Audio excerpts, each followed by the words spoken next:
Excellent. Thank you, Danielle. Welcome everybody to Launch to Learn, our introductory rocket workshop, which is going to be held today and tomorrow. We are so glad that you guys are able to be a part of it. My name is Christine Bowles. I'm the Assistant Director for Wisconsin Space Grant Consortium and the Program Director for First Nations Launch. This is, I believe, our fourth year hosting the Launch to Learn, but it is the first year for us to do this virtually, and we are excited to be able to bring it to you. So who is with us? We have myself, Danielle Weiland, who is our project coordinator. She is doing a phenomenal job putting this all together to make it possible for us for a virtual component. And so we wouldn't have it without her, and I greatly appreciate all of her efforts.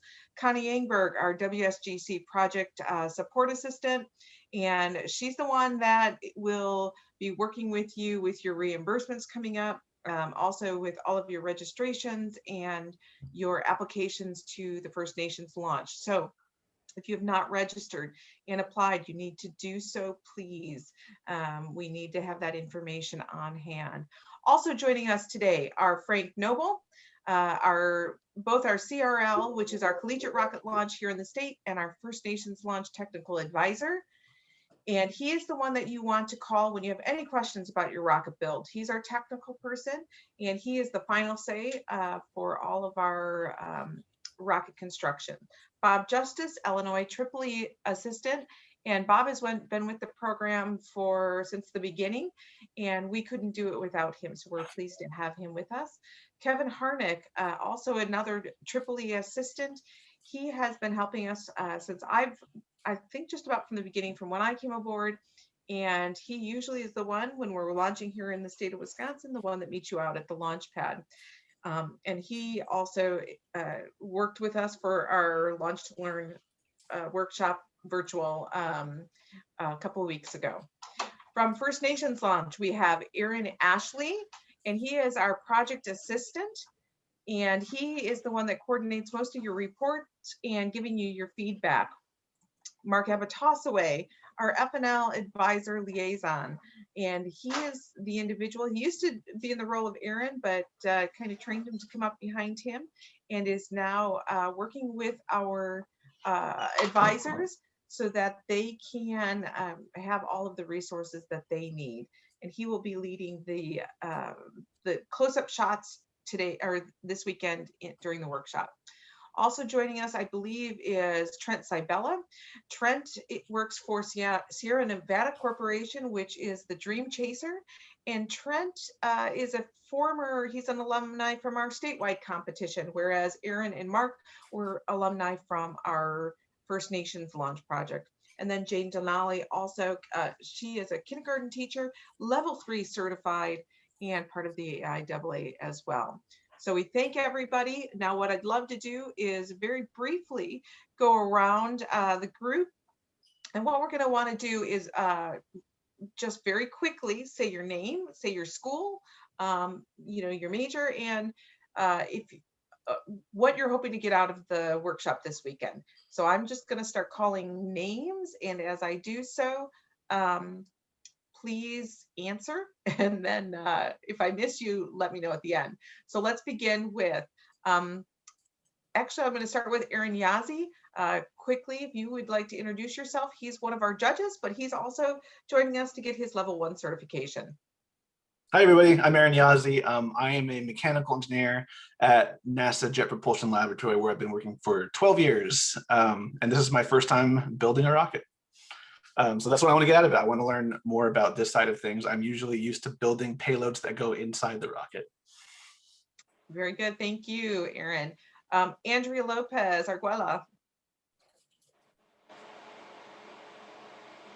Hello, my name is Andrea. I'm the team lead for the UC Davis team. And what are you hoping to get out of the workshop this weekend, Andrea? This will probably be the second time, but first time doing a level 1 rocket specifically. So I'm really hoping to see, excited just to build this level 1 rocket and eventually get my level 1 and level 2 certification. Perfect. Anthony.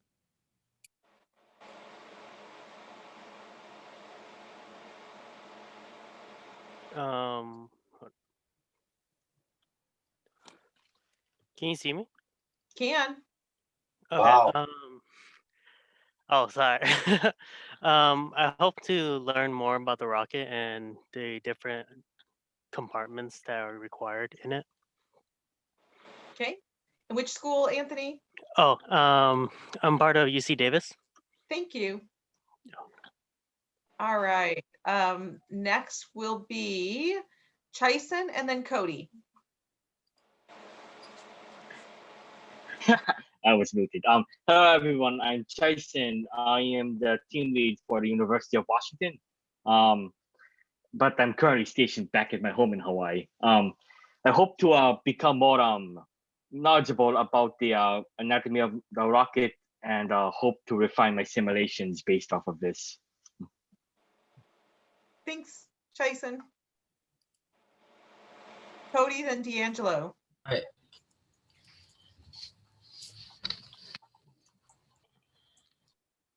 Cody? Oh, sorry. So I go to United Tribes Technical College. I am in my second year, I think it is, and I'm just hoping to overall fine tune my information about rockets. Perfect. Thank you, Cody. Hi, my name is D'Angelo. I'm from UC Davis. And what I hope to get out of this is to understand most of the inner workings of the rocket ship. Perfect. Thank you. Let's see, Pratham, and Tyler. Hi, my name is Pratham, and I'm a first-year student at UC Davis. I just kind of wanted to learn more about how to make a rocket. Hi, I'm Tyler, and I'm a third-year computer engineering major at UC Davis. And I hope to get some hands-on experience with rocketry from this first workshop. Perfect. Assigned on is William Walby and then Willie.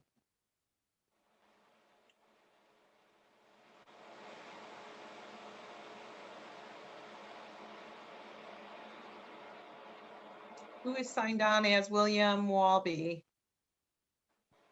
Oh, sorry, I'm the mentor for UC Davis, and I just thought I would lurk if that's all right with you guys.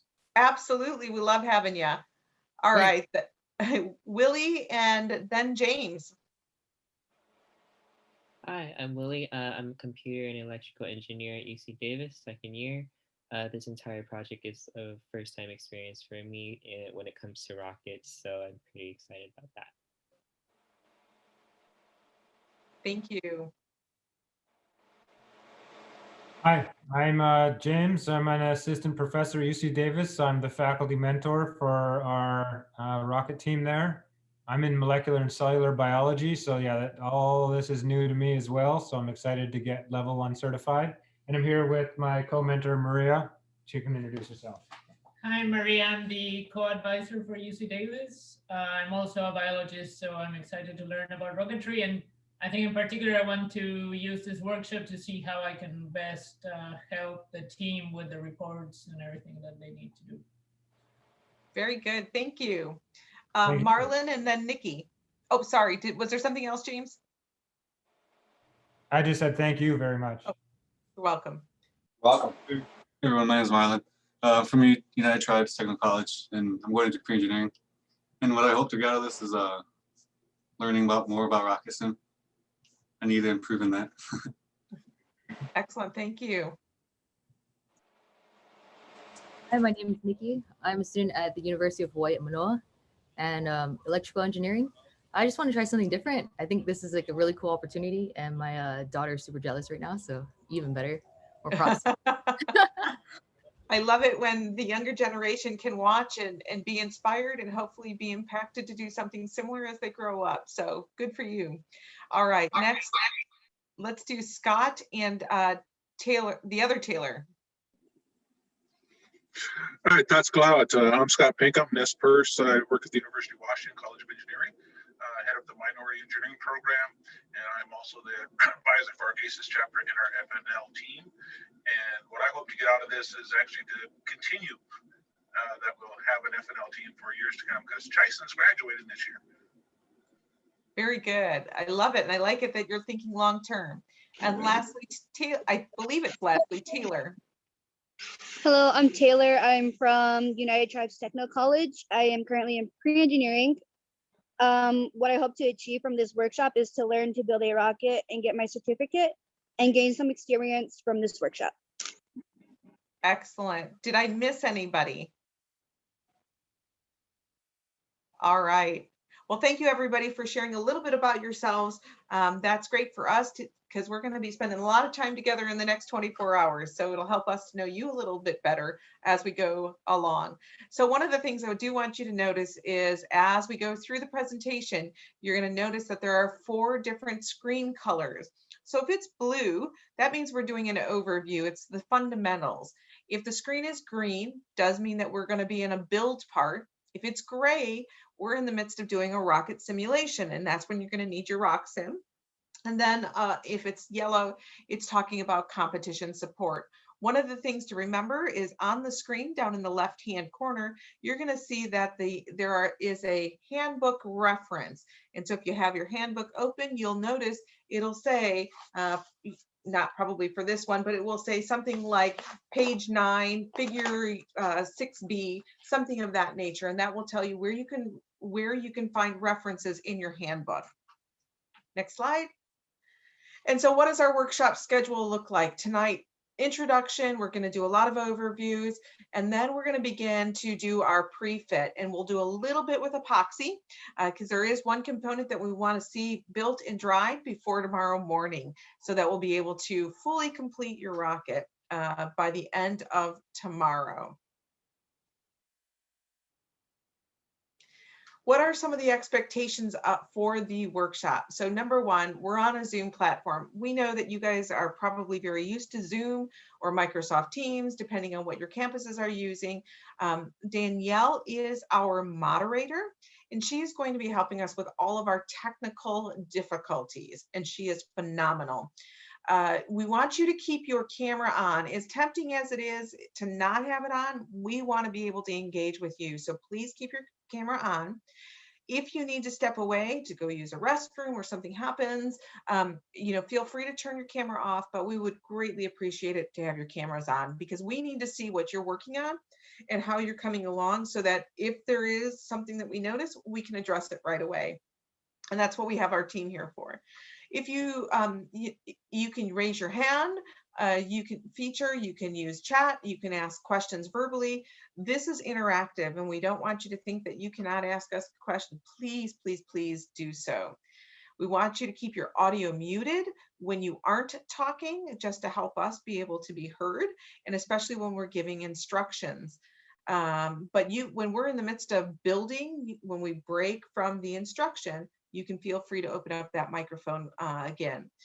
Breakout rooms may be used, and sometimes if somebody's getting a little bit behind, or maybe they have direct questions and they're not understanding something, we have a team member that will take you aside and help you catch up to speed or get caught up or explain something in more detail.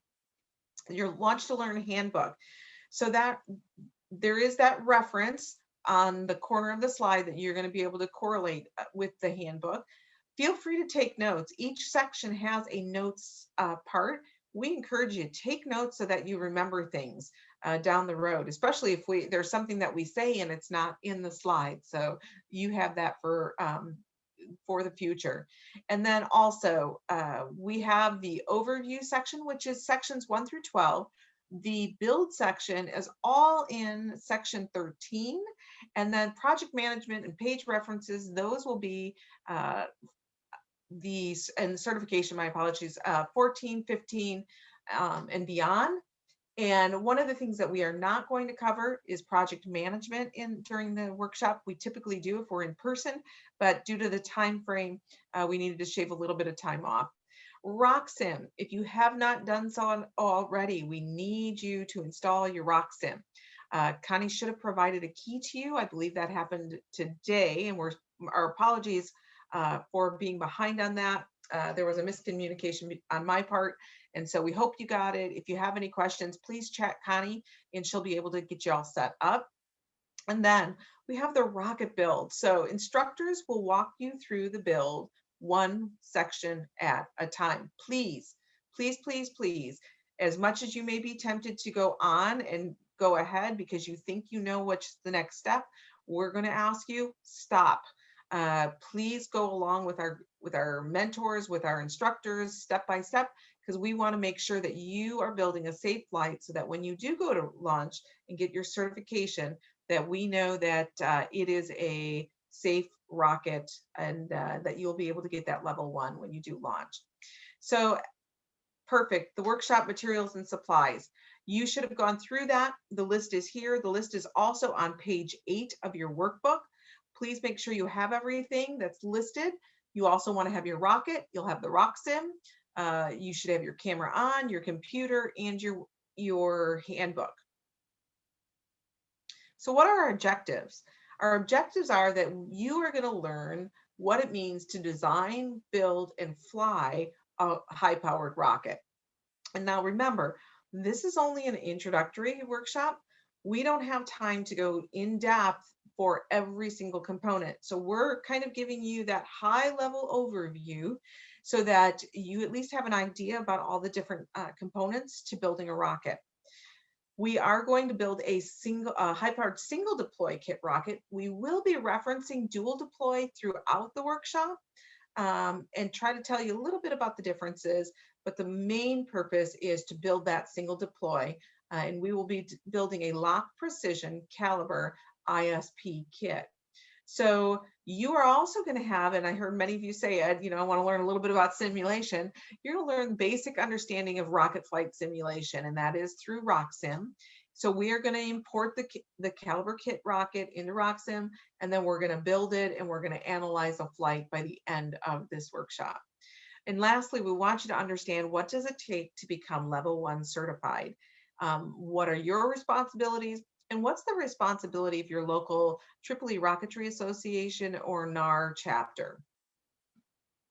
Next.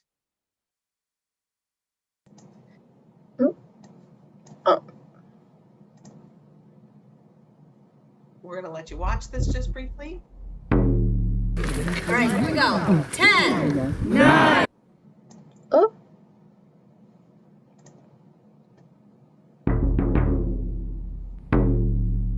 All right, here we go. 10, 9, 8, 7, 6, 5, 4, 3, 2, 1.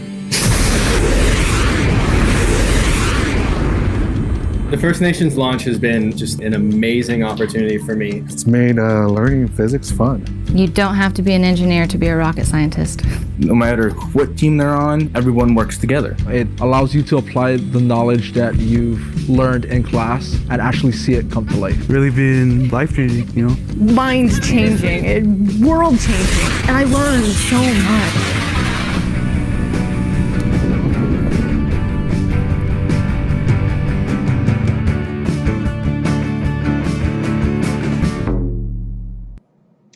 So I hope that just inspires you a little bit about First Nations launch, but also about building your rocket over the next couple of days. If you have any questions throughout the competition, throughout the weekend, know that you can go to the FNL website, and there is the URL spacegrant.carthage.edu/FNL/. Go ahead. So tools and tips is another great page that will give you information. It has your FNL resources, webinars and presentations, reimbursement request forms, which you'll need in the next couple of weeks. Travel and accommodations will not be pertinent this year. Local contacts, safety, any vendors, logos, general resources, your team building resources. We know sometimes teams have a hard time and figuring things out, so they can be helpful. And then also we have rocket videos from Marshall Space Flight Center for the Student Launch Program, and those can be helpful, and some other PDF resources. Next. And so what is high-powered rocketry? It's hard to believe. It dates back all the way to 1957, and we know I don't know if there's anybody on the call. There might be a couple of folks from my team that we go back that far, and it's hard to believe it, but it is, you know, over 50 on a good day, 60 years old. So crazy. And one of the people that kind of started, you know, that's infamous for high-powered rocketry is Homer Hickam. Homer is in the picture that you're seeing on the screen in the green jacket. And if you ever saw the movie October Sky, it is about him. And it's a great story, and I hope you have time to watch it at some point. There are two wait a second. Two organizations that oversee the regulations for high-powered rocketry, and those are the National Association of Rocketry and Tripoli Rocketry Association. So I know a lot of you out on the West Coast, you may have more NAR than TRA prefectures are near you, but here in the Midwest, we are run by Tripoli Rocketry Association, which is Frank, Bob, Kevin, who are on with us. And so those are the two organizations. There's a couple other videos on here, and I believe we'll have links to them available to you if you want to take a look at those at your own time, because we want to make sure we stay on target and stay with our time frame. When you're thinking about rockets, this weekend, everybody has the same rocket. You're building the exact same thing, but that's not the way it is for the competition, nor in real life. As you can see from this picture, this is taken from 1 year at First Nations launch. And you can see you have 3-inch tubes, you have 4-inch tubes, you have some that look like they're maybe 4 feet, you know, others that look like they're about 5.5, 6 feet tall. So, and if you look at the fins, there's the one second from the right, those blue fins have holes in them. So you have a variety of different styles, and that's one of the things that you're going to learn a little bit more about this weekend. Aaron. All right, guys. So I'm Aaron.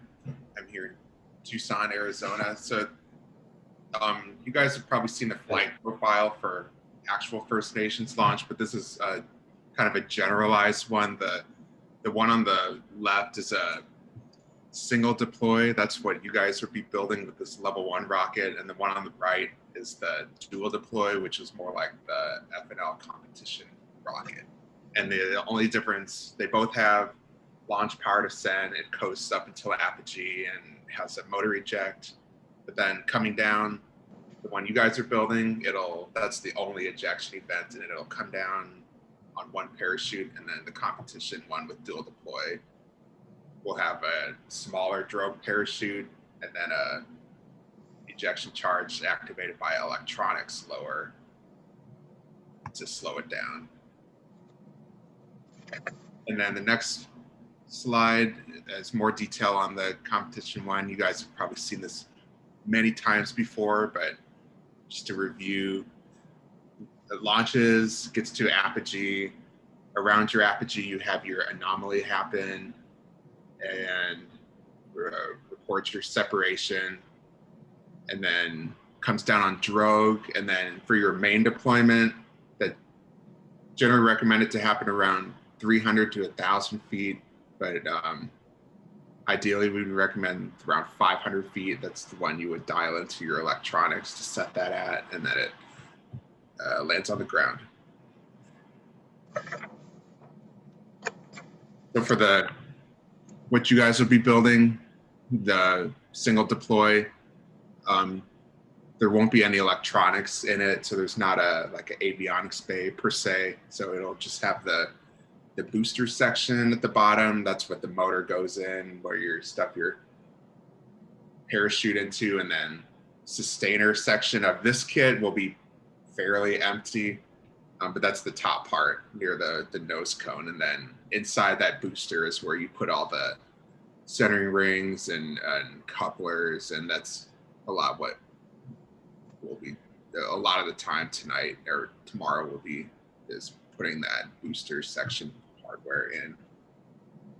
And next, pass it on to Frank. Hello, everyone. We have the Lock Precision Caliper ISP. It's a A cardboard craft rocket wrapped in glassine to hold it together while it's manufacturing. And it has the pre-slotted fins for the fins. It has a plastic nose cone, the payload section, as Aaron mentioned. It's got a nylon parachute and along with a shock cord. And the baffle system is not needed for this since we have a chute protector in it, and you'll probably be using possibly some wadding in there to protect the chute from burning.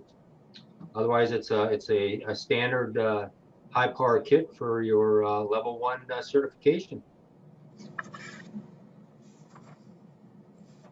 All right, so you guys should be aware of RockSim, or if you're installing it for the first time, we'll introduce it here, but it's the simulation program, and it's where you figure out all the kinks before you actually build it. And ours is, Frank said, is the LOC LOC Precision Caliber ISP, but there are lots of other vendors of rocket kits. And what I'll be showing now, I'll be sharing my screen. Christine, if you could let me share my screen, I would appreciate that. I'll be showing you where to find our actual kits, and then importing it. So you should be seeing my screen shortly.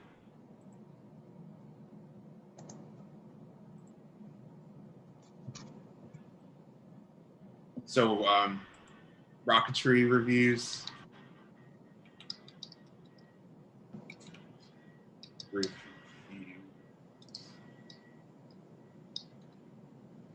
Is where you can find a lot of kits. So I'll, oops.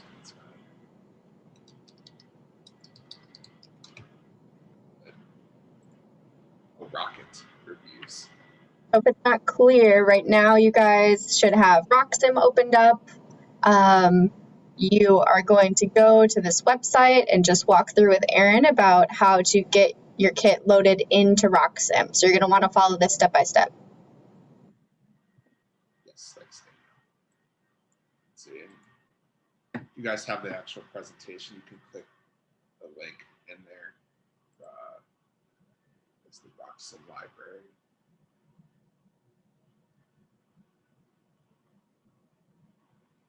So let me know once you guys have gotten to this page. It's rocketreviews.com/rocksim-library HTML.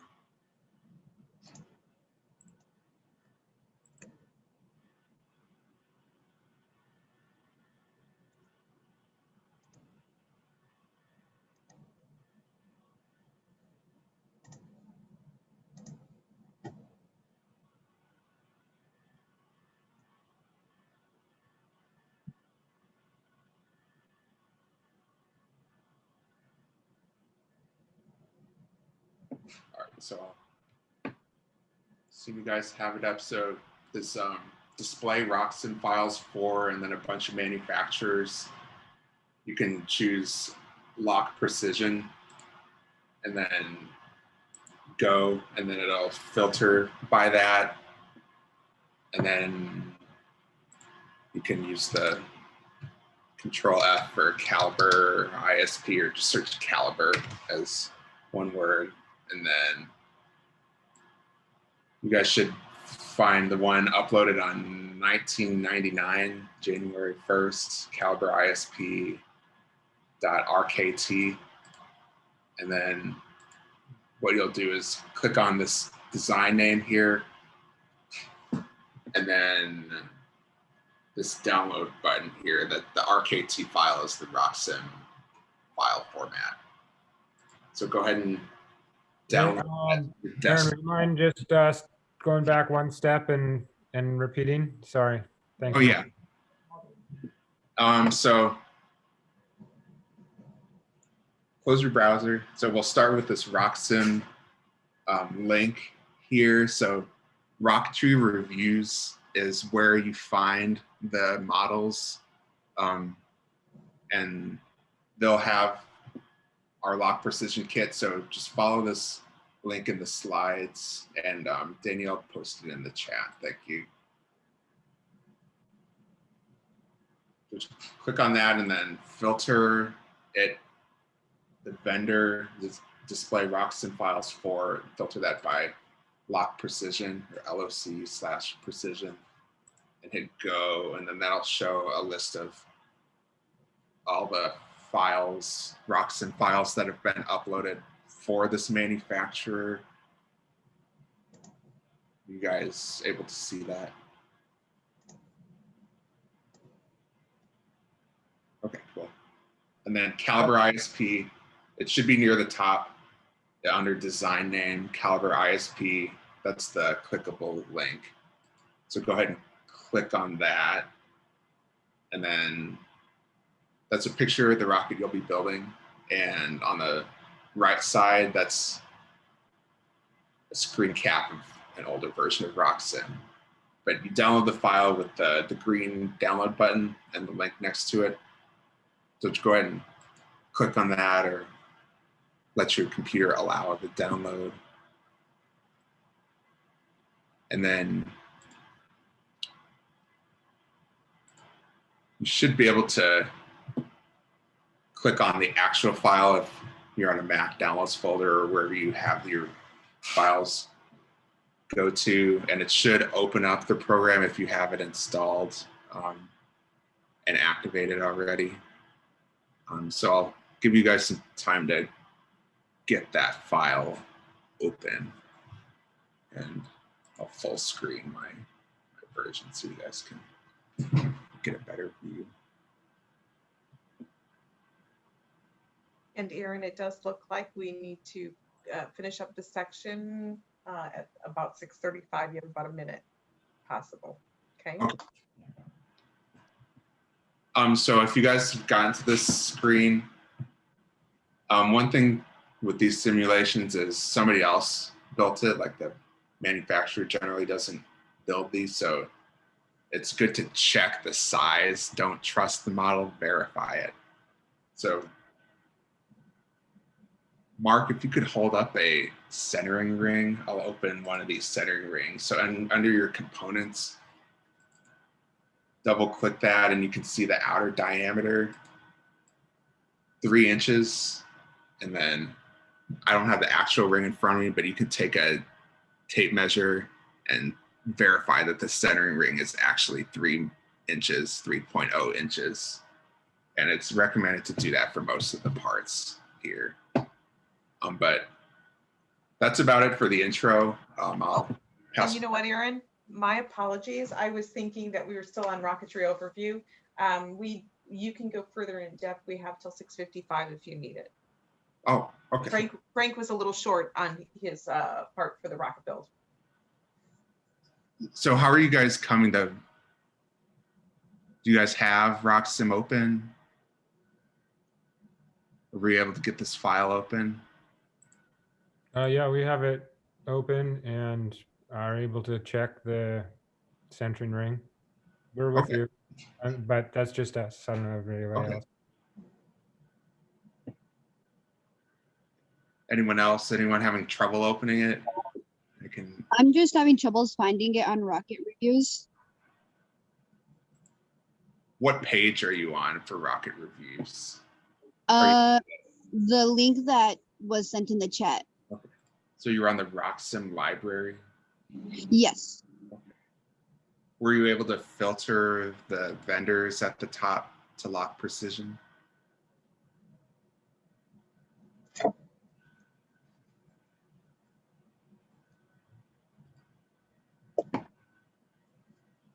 Let me reopen the link just to make sure I have the same one.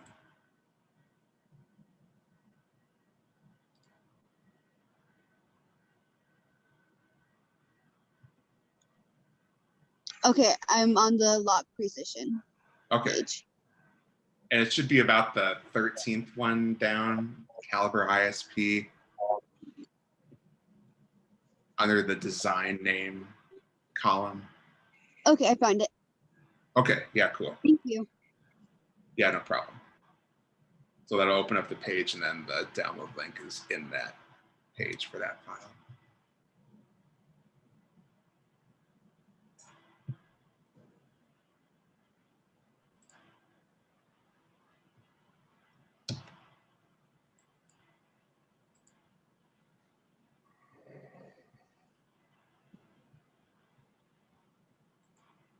Well, that's about all I wanted to show for this section.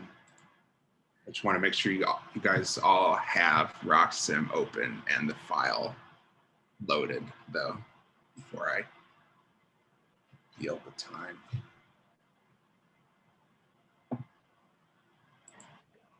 We're going to compact RockSim quite a bit throughout the next few days. So if you have any like basic questions about loading it now, it would be the time so you don't get too far behind.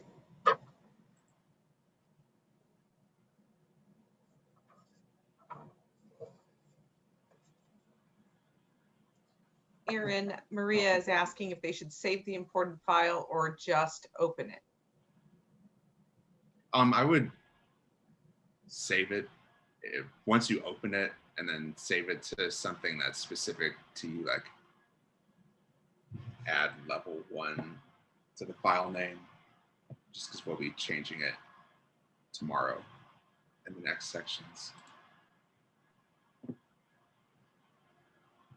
So once you open it, you can save it as, or you could just save it. We're not trying to preserve the file you downloaded. So whatever changes you make, you can just find it in the wherever you downloaded it to. But the ability to save is something we need.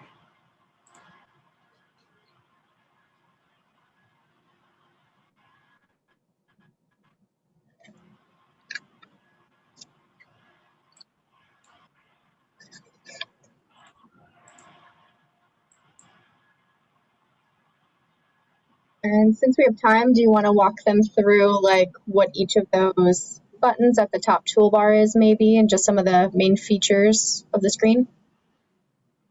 Yeah.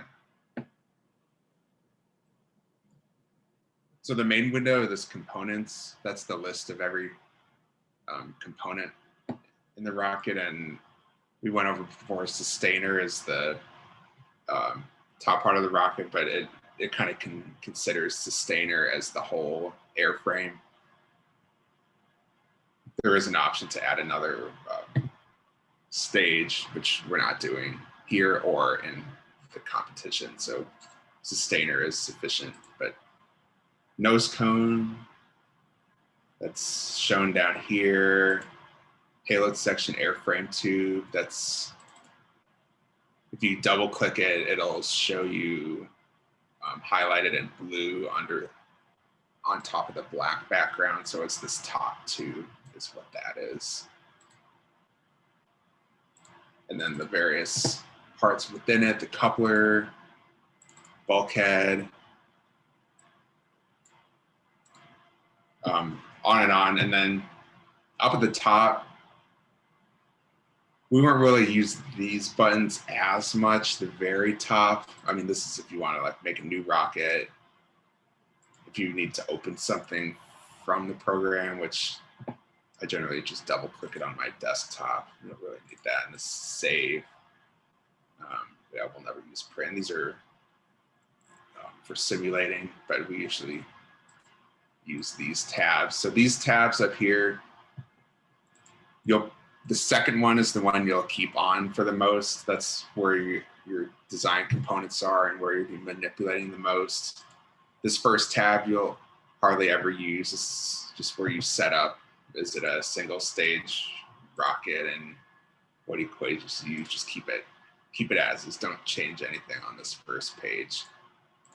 And then the third tab, we don't use that much. Mass override is a function of RockSim that if you load a parachute from its database, but then you actually weigh your parachute you bought and it's slightly different mass, you can override it in here, but we generally don't access it from here. You can do mass override from like your bulkhead and then mass override in there. That's generally how we'll use mass override. So that,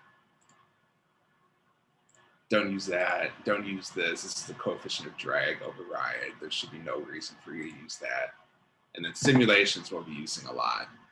This is after we verified that this motor is, or sorry, this rocket is correct to your kit and all the measurements are correct. Once you load the motor, you can see how high it'll go and basically launch it virtually in here and get your altitude and all your other statistics here. And then you can output graphs and all sorts of other data. And then recommended motors, I think that's a fairly new feature for Roxen version 10. I'm not too familiar with this. You can try it if you want, but I'm not too familiar with that function. But that's about it. In a few other slides, I think it's tomorrow,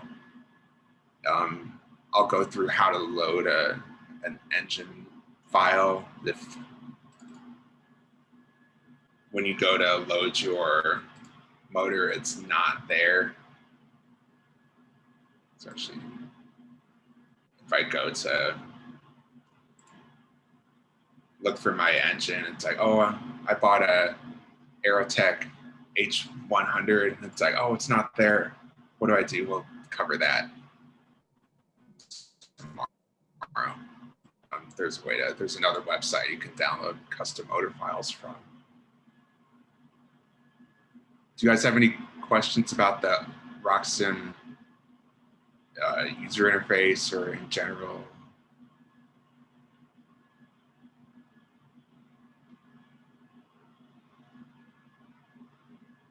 Go back to the design components.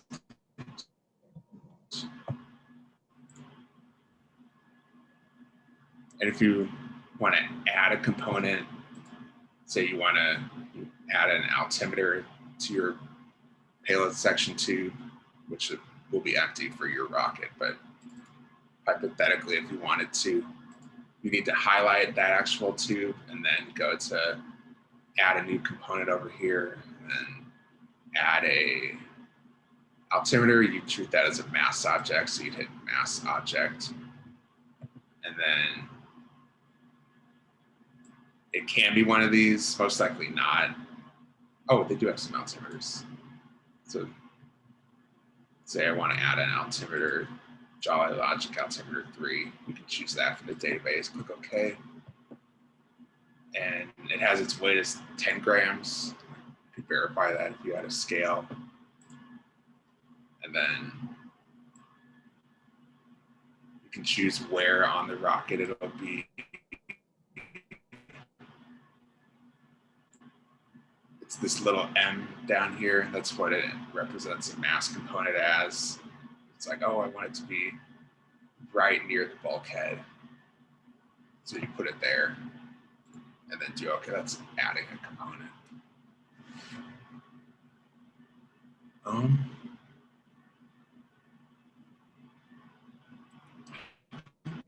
That's it. All right, if that is it and we don't have any questions, I think what we'll do is we're going to move ahead, and that'll give us a little bit more time at the end of the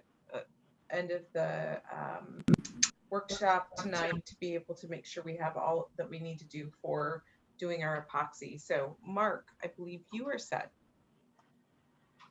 All right. Hey, everyone. It's Mark Epitosper here. We're going to talk a little bit about epoxy before we get into the build. So your kits should have came with this stuff here. So you guys can see that. Let me get in a little closer. It's a 5-minute epoxy, quick cure. It's a 2-part. There's a hardener and a resin, which is typical of epoxy for assembly. So we got more of it here. I'm going to need. It also comes in different cure times. So we're using the 5-minute quick for the case of the workshop because we need the things to dry quickly so we can move on to the next step. But for your competition for rockets, for example, there's other slower cure epoxies. There's a 30-minute slow cure epoxy that you can use. And it's always mixed in a 1-to-1. So, you know, you get your container here. When we get to the epoxy steps, we'll just kind of pour the same amount into either cup and then mix it up with your craft sticks. Another thing that if you guys haven't done already, when you get your epoxy out and get it ready, you have to remove the cap. So each container will have a cap. Make sure to take that off. And then you'll need to cut the tip of the applicator. And there's a little line there, and just cut, you know, just slightly above the tip of that. You don't want to take too much off. It'll come out too fast. It allows you to recap it. So at the end of the day today, when we're done with the epoxy, we could just simply cap and, you know, the epoxy stays good to go for future days. What else we got? So then there's other items that we use for bonding in rocketry. You can see we got here some JB Weld. And we use the JB Weld for metallic bonding. So it kind of depends on what material you're bonding as well. There's different types of epoxy for fiberglass than for phenolic, for example. So do some research. I know you guys have different rocket kits, but for this workshop, we're just going to use the 5-minute quick cure epoxy. Some other components to bonding. There's also a filler. You could add a colloidal silica filler. It's just a powder. It makes your epoxy a little bit more consistent.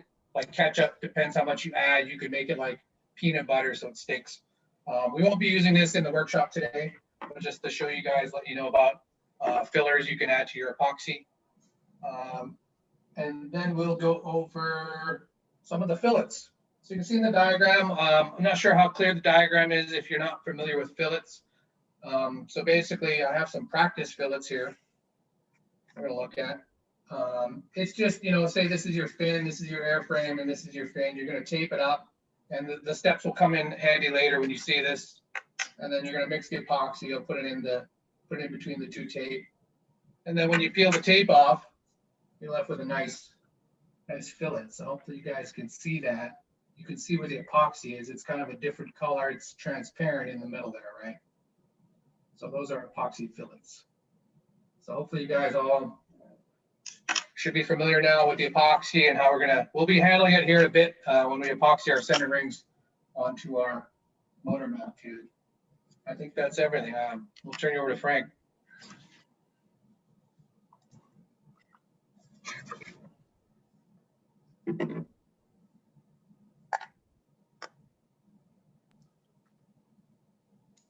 Frank, are you ready to start the pre-fit overview?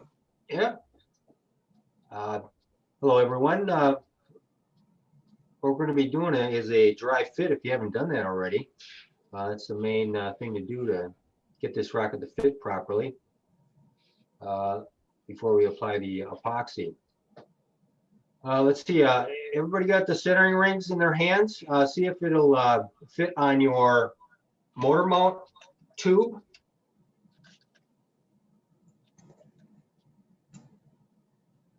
Got it there, Mark? You should have 3 centering rings, and if you cannot fit it over the motor mount ring, sand the inside of the motor mount ring, and it should fit snugly, very snugly. If it's hard to get on and you're peeling the cardboard away, the center ring needs a little sanding. Not much, but just enough to snug so it'll go on, but not loose. Okay, really quick, reeling us back in. Just reaffirming to you guys that we're gonna be dry fitting your parts before epoxying. So the stuff that's on the screen right now are the parts that you should be familiar with, because we're gonna be going into them. So that figure 13.1 with the diagram, that's what Frank was starting to get into. So right after this slide, we're gonna transition and go right into the build. You guys ready? Now, keep in mind, please, when you're sanding the centering rings to fit on your motor mount tube, we will be sanding the motor mount tube to get the glassine off so the epoxy can adhere to the centering rings and the motor mount. So there's like a little plastic coating on this motor mount ring, which you should sand off the glassine so the epoxy can adhere to the part you're epoxying to. Just remove just enough to sand so that the motor mount rings fit snugly on the motor mount tube. Install the, once you get everything finished, let's work on the eye bolt on here. It has one hole in the motor mount ring. Frank, can I back you up just a little bit? Did You we, sure can. did we start with Yeah, step number 1? we're all out of order Labeling? here. I'm confused. I'm trying to follow Yep. the numbered item. We gotta follow the steps on the screen. So number 1, identify and label the centering rings. And then going step by step, giving everybody time to do it, please. Thank you.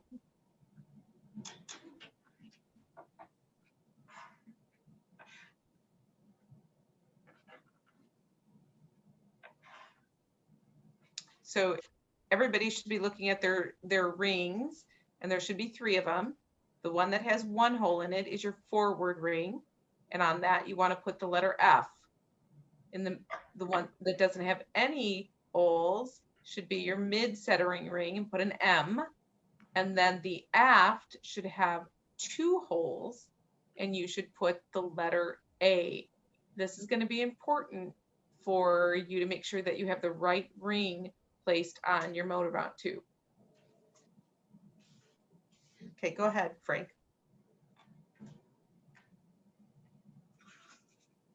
Everybody have their inside of their centering rings fitting properly on their motor mount tube?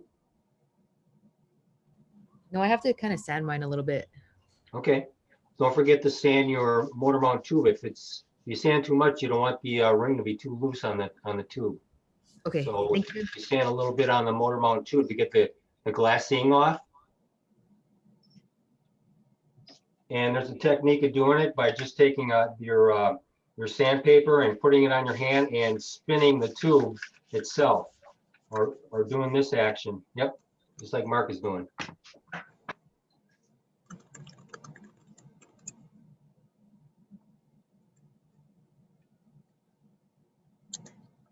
And so a couple people said that they don't have holes in their aft centering ring. So how would they fix that, Frank? Well, they either would have. Do they have the T-nuts?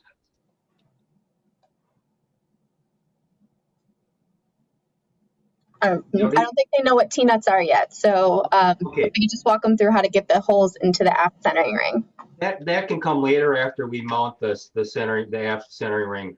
We'll deal with that later. Just mark it as the aft motor mount ring, AFT, which is the rear.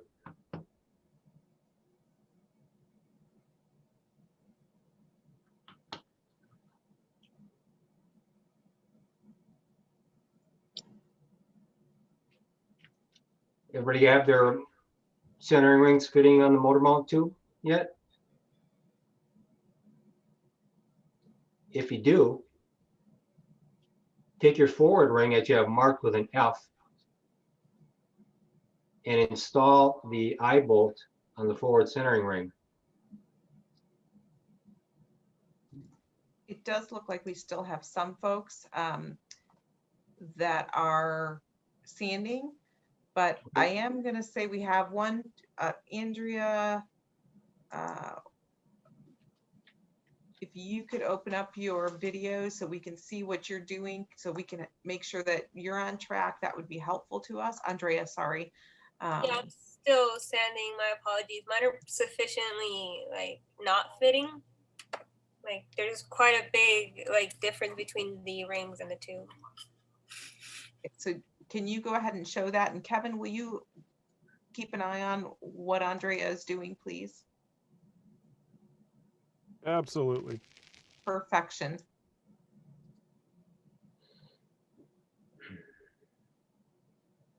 I hope it's not a big mismatch, Andrea. Is it close? No, not at all. It was like a 1/4 inch. Can you hold it up, please, in the camera? And the tube? Yeah. So I've sanded just one pretty sufficiently, and it's still.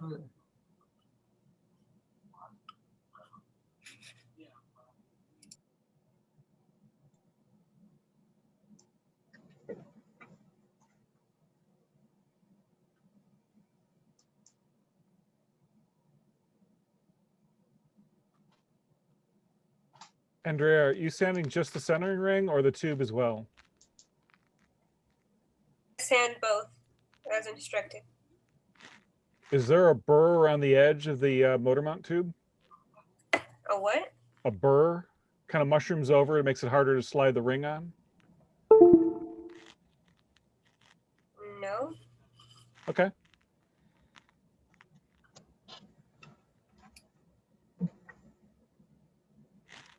Is anybody else having a problem getting the motor mount rings onto the motor?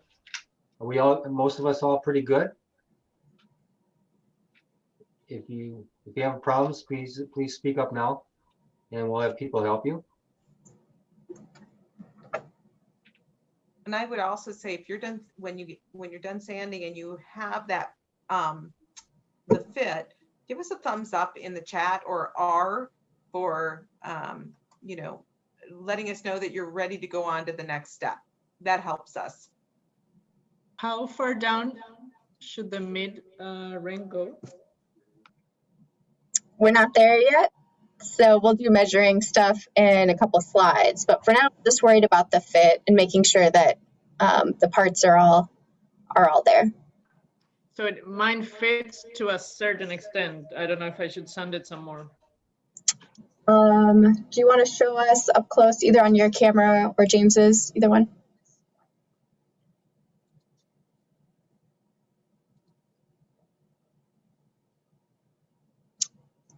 Okay.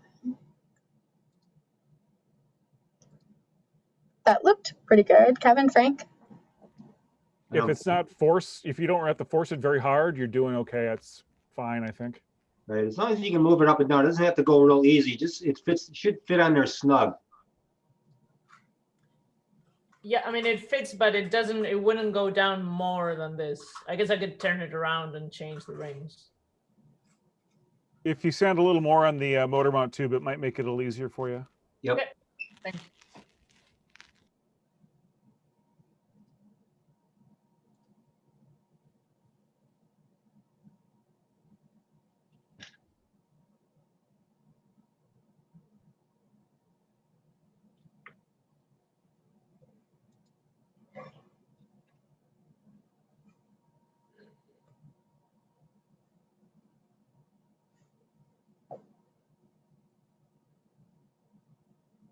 Now, for people that are installing the eye bolt, don't forget you should have two washers on it. One goes in the forward part of the ring, and one goes in the back where the nut is tightened onto.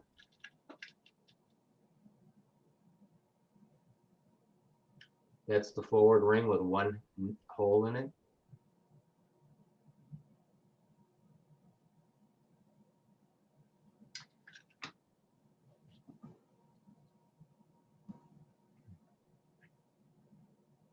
The people that don't, how many people do not have a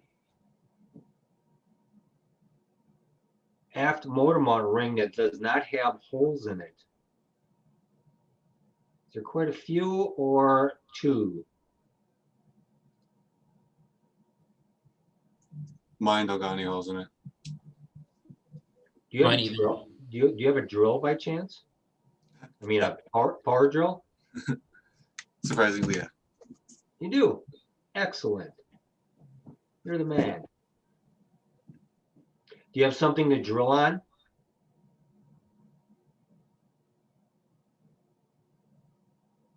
Okay. So what you want to do is drill a, what size is that, would you think, Kevin or Mark?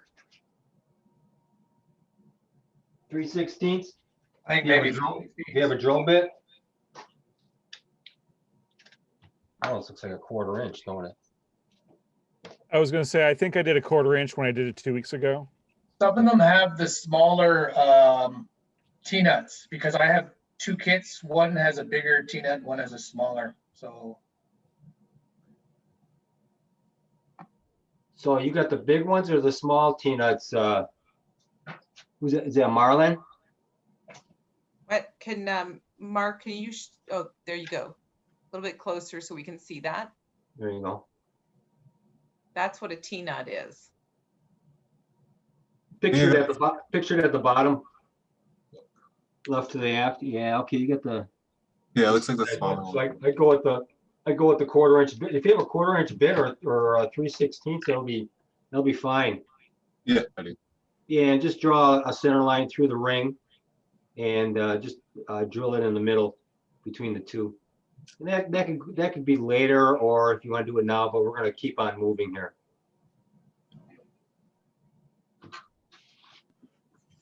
Marlon, you're that set. could be- I Marlon, got that a could be question something- here too. Hold on one second, Scott. Marlon, that's something that you could do between tonight and tomorrow morning when we come back. I to was get planning to.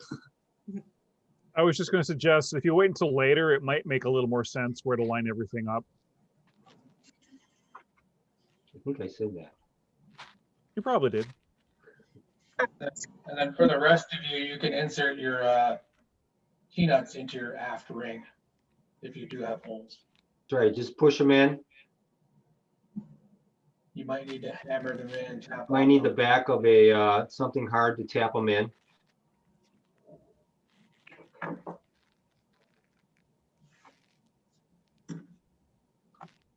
Andrea, I can't see what you're working on. How's it going? Is it fitting together better? Not to put you on the noticed spot. that the holes that are in mine, they were unsymmetrical and like not fully cut. Like I saw the engraving on it where they were supposed to be cut. So I'm just evening them out. That's why they're not fitting. Really? Can you hold it up?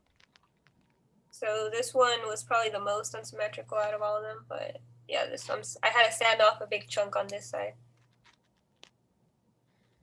Wow.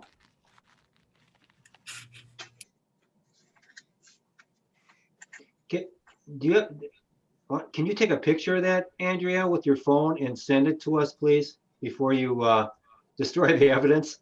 I was just going to say the same thing, Frank.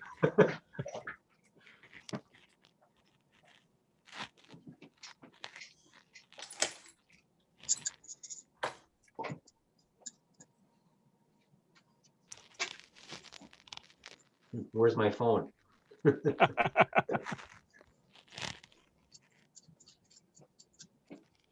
Scott, you had a question. Sorry about that.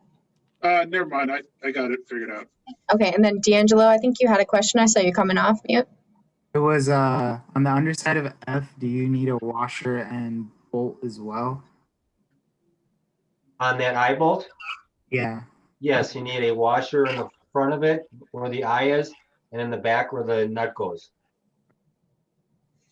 Mark has a good close-up right now. You guys can see, hopefully. And feel free to play with your screen settings for Zoom. You guys are in classes a lot. You know, there's options to swap your share screen with the presentation, so you can make Mark's video the biggest.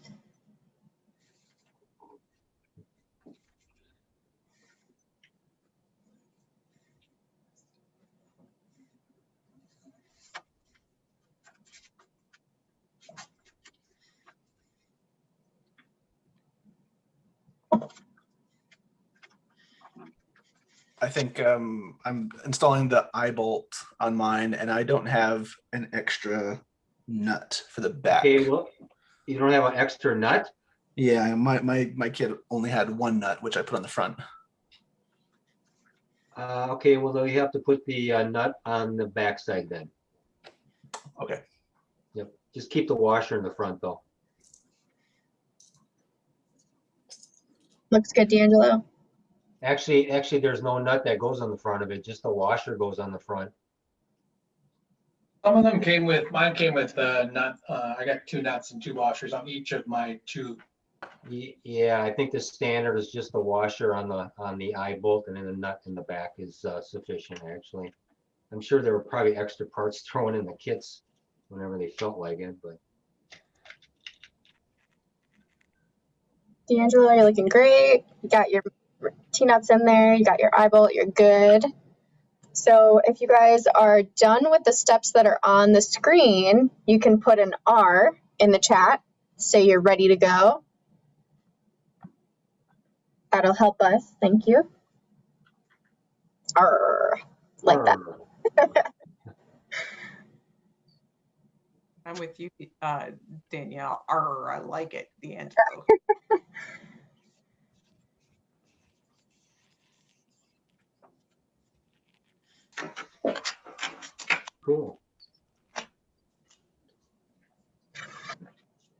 A quick question. Can I see the aft centering ring again, Mark? Thank you. Everybody got their T-nuts installed? If you have T-nuts, push them in and lay that. Thank you. Lay that aft ring to the side so your T-nuts don't go flying out. For the wood piece with the A on it, if it doesn't have any holes drilled in it, do you want us to drill them? If you have a drill available. Okay. And you can do that later tonight. You don't need to do it right now. This piece won't be used until later. Okay.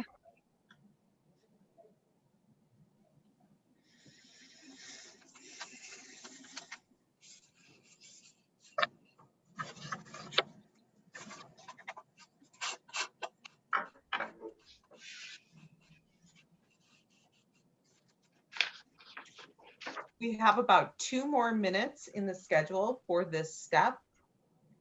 And then we should be moving on to the next step, which would be working with our bulk plates. So if you are having any issues, please let us know so we can help you. My boat is not fitting into the, oh, back this way, into the thing. It's too big. The threads are too big. Okay. And then the other one doesn't even fit either. Oh, so your stud is too big and the hole is too small. Yeah. Okay. Do you have a drill? Oh yeah, Marlon, you got a drill, don't you? Yeah. Yeah, you can do that later. It looked like Marlon put the T-bolt and he's trying to put the I-bolt into the. Yeah, it's like the big. And that we're not at that. We're not doing that. Show us again, Marlon. For the forward. So the eye bolt does not go into the T-nut.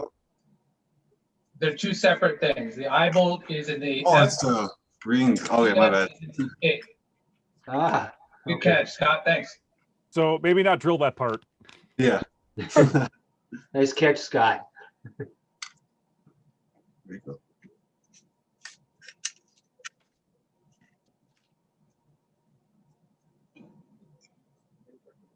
Tyler, you doing okay? So you're working on the forward eye bolt? Yeah, I'm doing okay.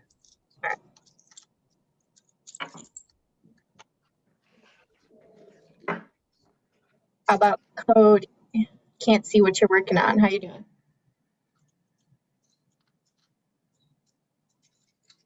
I'm doing pretty good. I don't have holes, so I have to do that later. Okay. So you need the forward eye bolt in now. So as long as that one has a hole.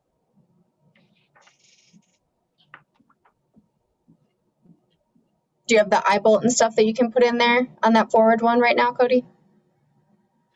Yes, I do. You want to take care of that one right now? Yes.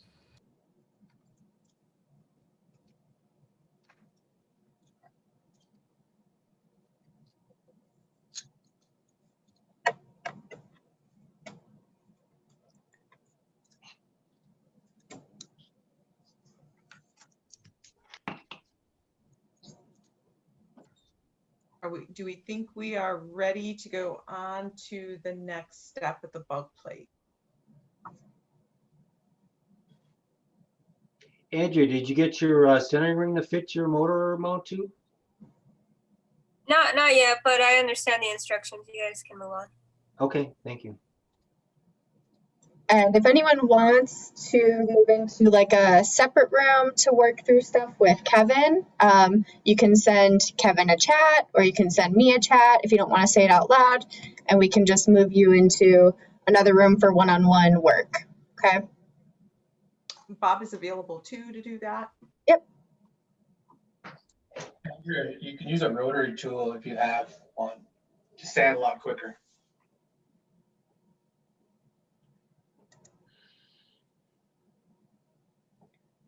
Okay, next step is installing the bulk plate.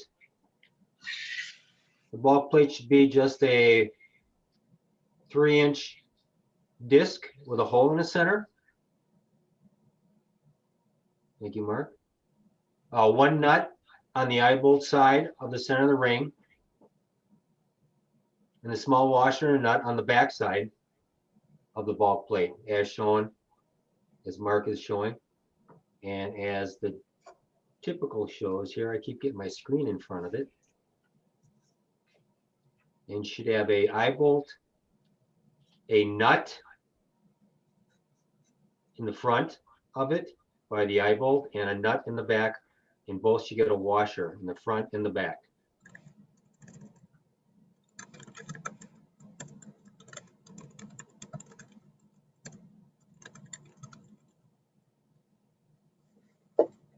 Yeah, large washers are great. They're actually that's better. fine. That's fine. If the washers fit around and don't go through the nut, you're good.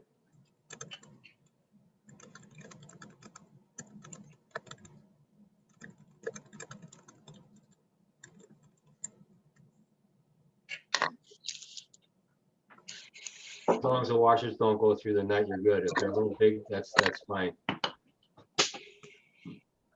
Yeah, the other kit, the newer kit has larger washers. So you gotta Does it buy work though? Yeah, it looks like it. Okay. The same size, the hole.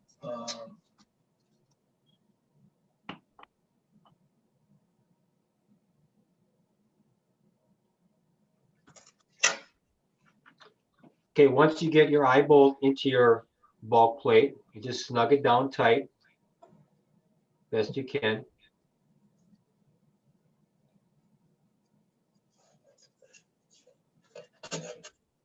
Dry fit your bulk plate into your coupler, which Mark is showing you, and it should be a loose to snug fit. Might be a loose fit, but if it's too tight and you're curling the end of the cardboard on the coupler, it's time to sand the bulk plate on the edges. D'Angelo, I see you looking for the part. That big one, is it fit in? That doesn't look like the right part. I think you need the smaller light brown piece. There you go. What's the coupler? It was a magic trick. You pulled it out of thin air. It's pretty good. I have a question. Yes. For the part that goes, okay, the parts you're holding right now, Yeah. I only have one nut. Did you use two nuts? Did you use two nuts on your eye bolt on your forward ring? No, just Okay. one. All right. Well then, just put the nut on the back side and put your washers on each side, and put the nut on the back side. That'll be fine.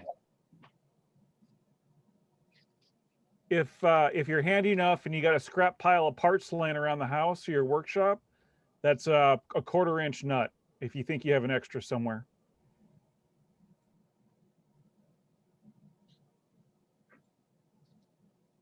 I'm going to be impressed if somebody says they have that in a dorm room. Some of these spots don't look like dorm rooms. They look like shops. Tyler, I'm looking at you. Taylor. Yeah, Taylor, where are you at? I see rafters. I'm in my garage. There you go. There should be a 1/4 inch nut laying on the floor somewhere. Yeah, I was gonna look after the Zoom meeting. There's not a garage in America that doesn't have a 1/4 inch nut laying around somewhere. That's right. I'd be surprised if there wasn't.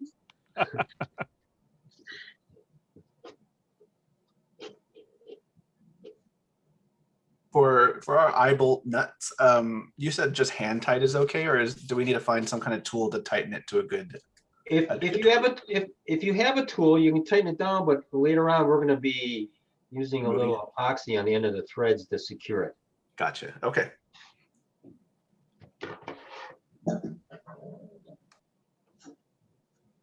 So everybody got their bulk plate dry fitted into the coupler using the eye bolt as a handle, of course. Looks good, Andrew. And the bulk plate should be at least a 1/4 inch from the end of the coupler. The ideal is to later on we're going to put a nice bead of epoxy in that area, that 1/4 inch area, as Mark is showing you with his finger there. Excellent. Awesome. Oh, was it? Said Taylor was looking for a 1/4 inch nut.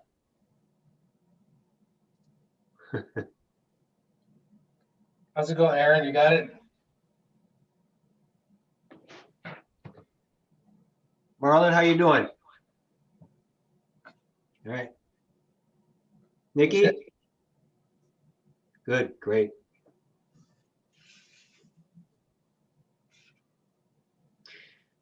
Okay, are we ready to go to the next you want an R in the box for all these?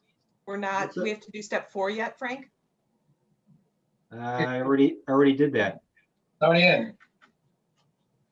It's 1/4 inch. Okay, Yep. I'm sorry, I didn't hear the 1/4 inch. I just heard dry fit.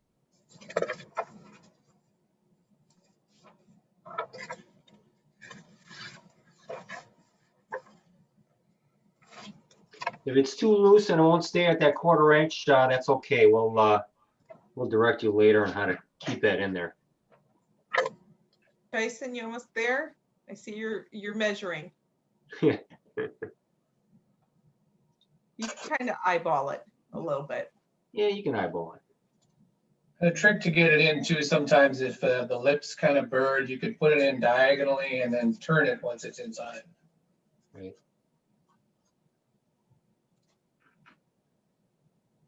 All right, I think we are. That looks good, yeah. This is an example of what not to do. This is my fully built kit, and I did not put the 1/4 inch space in there. So don't do it flush like this. Put the 1/4 inch space. Way to show off. Don't do it like Aaron. Yes. It's okay. All right. Okay, as soon as you get your dry fit on your bulkhead, it looks like everybody's ready. We're going to work on the centering ring alignment on your motor mount tube. The centering rings should fit on the motor mount tube snugly. Your motor mount tube, your forward motor mount tube, or your forward centering ring should fit on your motor mount tube onto at least an 1/8 inch to 3/16 of the forward centering ring placement, as Mark shows. Can't see where Mark is here. There he is. Because that's another spot where we're going to put a fillet of epoxy, and that is a important part to get a fillet of epoxy on there, because that's where the recovery cords are going to be pulling on that eye bolt, so it stays there. Oh, that one thing to note about your eye bolt. Which way do you want it positioned, Frank? Yep. We want it either perpendicular, left or right on it, so it's centered with the motor mount tube. You can kind of rotate it maybe a 1/4 of a turn. But since we're not going to be possibly not putting a quick link on there, and we're just going to do the. I'm going to use the quick link. Okay. And you want to put a little turn on it. Hey, Mark, you're getting just a little bit of shadowing, so. Yeah, my lighting's, I'm trying here. Okay. I need to do something for tomorrow. Kind of like an angle like this.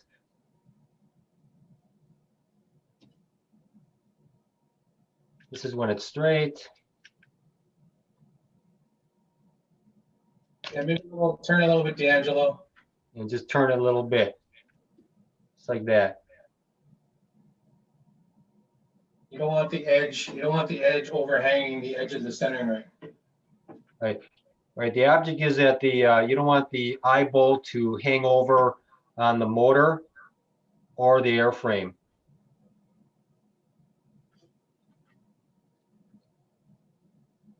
I think it just clears it, but it's close.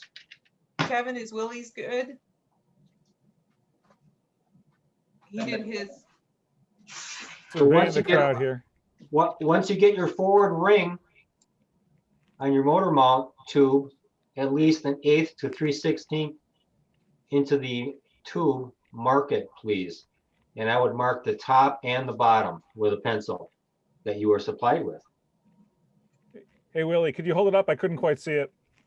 If you give it a little bit of turn, you're probably just a little skosh better. Turn towards the. Turn it clockwise just a tad. It should tighten it up a little bit more too. There you go.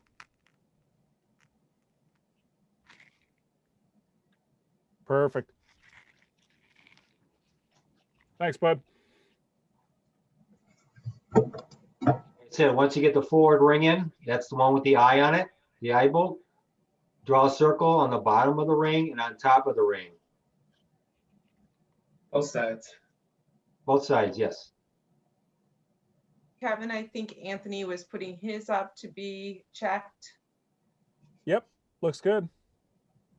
And make sure eye bolt is pointing up, forward, out. I didn't look at everybody's ring.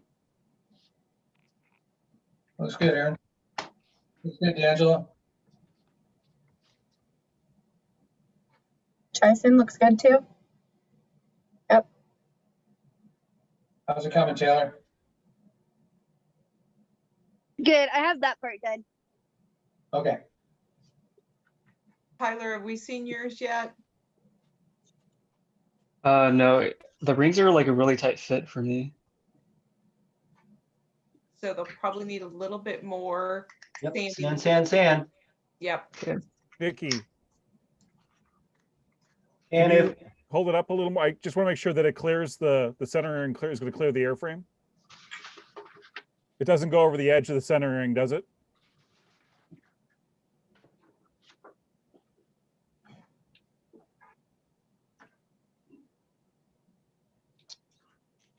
And make sure the glass scene on the motor mount tube has been removed. You know, that's the primary adhesion part on the motor mount tube, where you got that little waxy film on there. Make sure that's off of there too. Yeah, so you wanted to sand this already, sand the whole. I want to make sure they got it good, not just one part. Make sure they got the whole tube.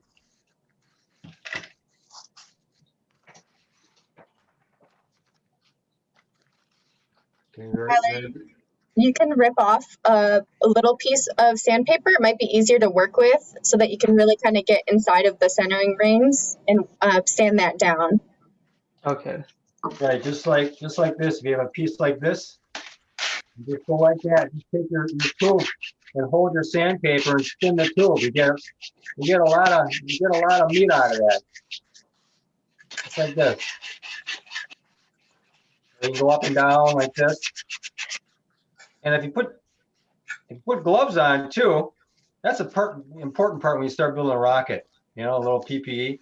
Gloves are most important. And if your hands are dry this time of the year, they kind of slip on this paper. So if you got your gloves, it grips really good. And you can really do some good sanding. I got dust off my computer. And then Mark was showing a good way to do the inside of the centering rings. If you still need to take more off, you can fold that piece of sandpaper and just kind of squeeze it into the circle.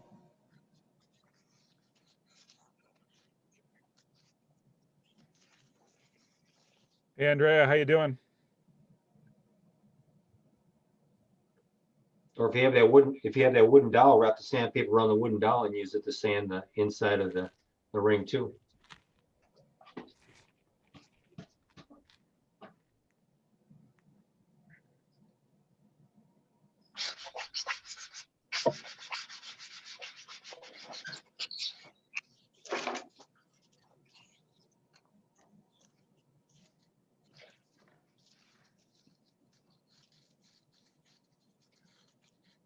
So we got Tyler trying to fit, and let's see, we got Scott, he's cool. Christian.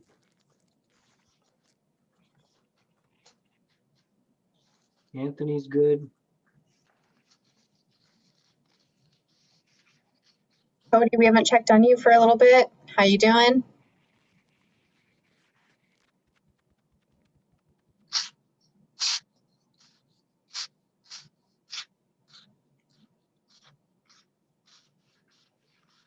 Well, Tyler, that looks like it's gonna work.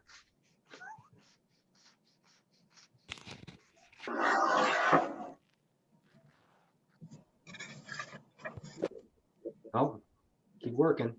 Still doesn't fit, yeah. Almost. No, nowhere near.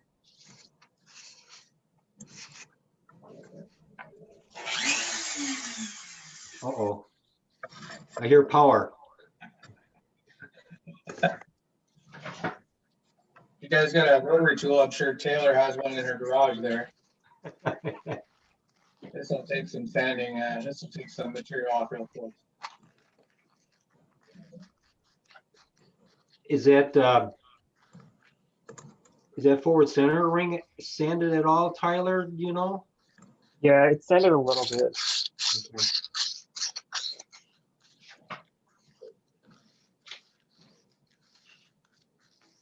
Okay. Andrea, how's yours looking? It's almost fitting.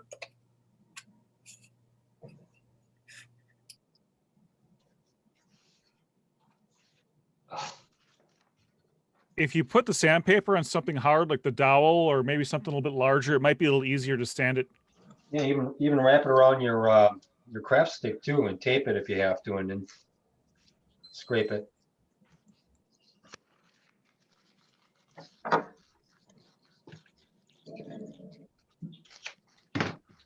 And just a circular motion with your stick like this, with the sandpaper wrapped around it.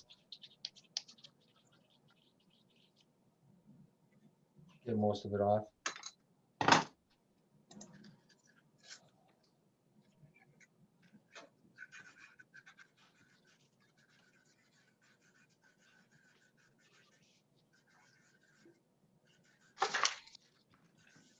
From what I can see, D'Angelo, that looks pretty good.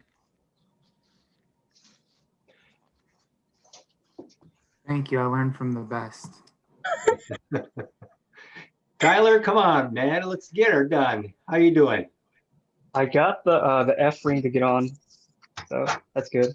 There you go. Excellent. Good job.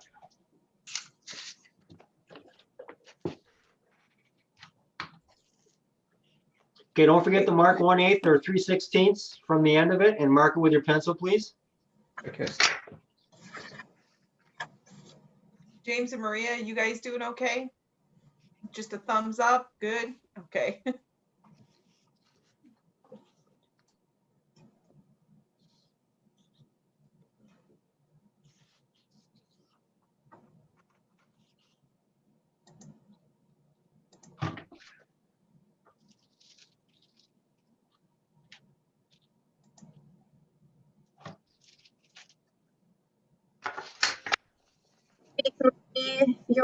Where you're at?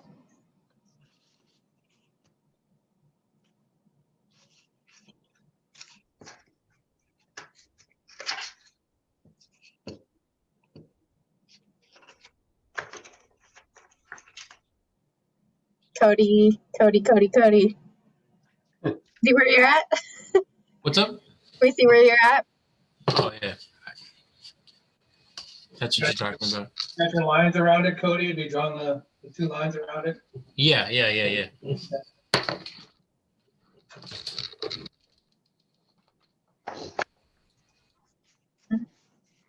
Feel like we can move to step 3? Okay, and next you have to grab your airframe.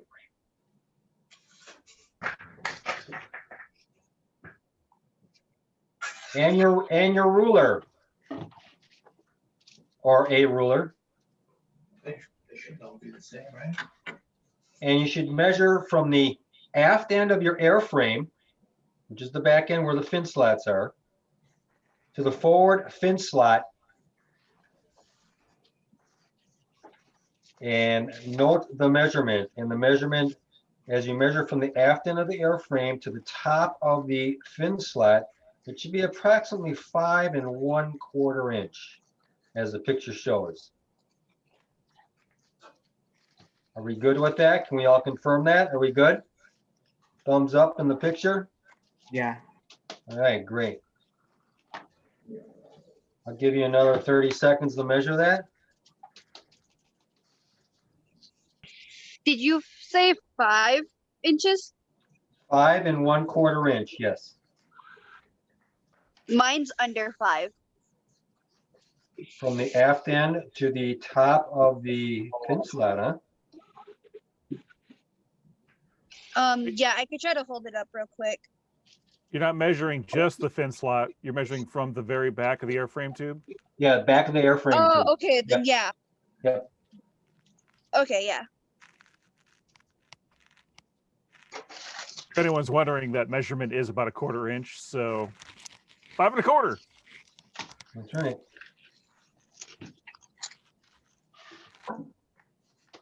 It's just to confirm that your fin slot's in the right spot. That's all it is.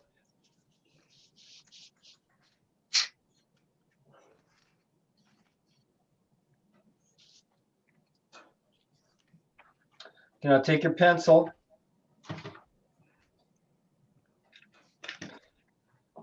Mark the middle of the motor mount tube at 5 1/4 inch from the aft end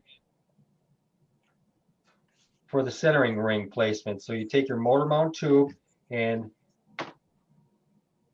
measure 5 1/4 inch from the aft end of your motor tube for your center motor mount ring, as is pictured there, and Mark is showing.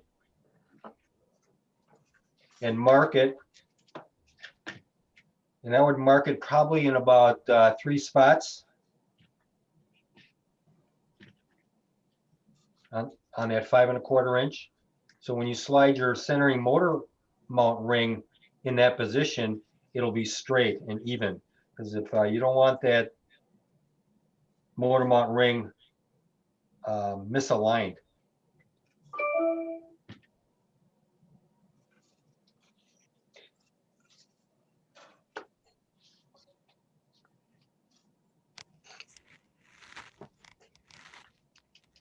And it should be positioned as it shows in the bottom of that picture, about where it should be. Once you put that mark on there and the aft end of your airframe, it should come up to that spot just above the fin slot.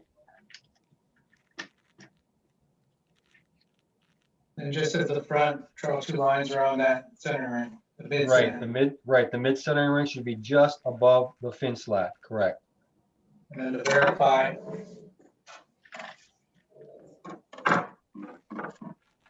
I think you have both your microphones on, by the way, Mark, if you want to turn one of them off. No, just one though. Okay. Sounding a little echoey. Yeah, the other one.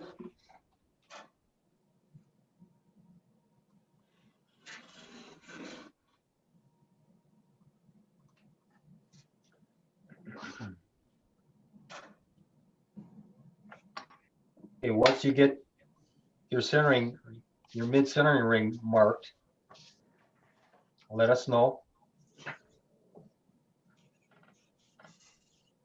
Thank you. Angela, you're on it.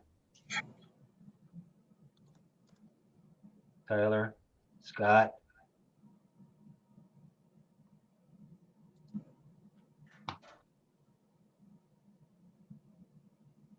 Aaron Yazzie.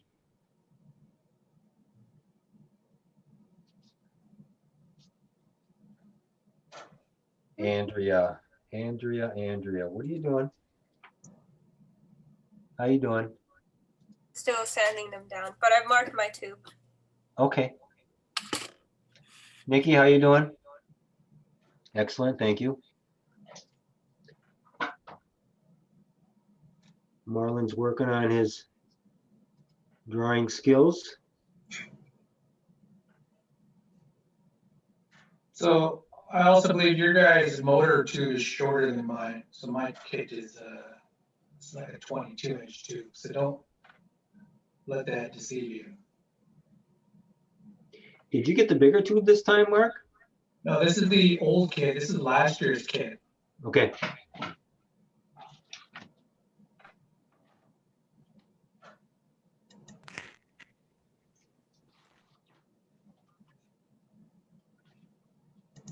So it's always good to measure. We mentioned in some of the earlier slides, it's always good to measure your parts when your kit arrives.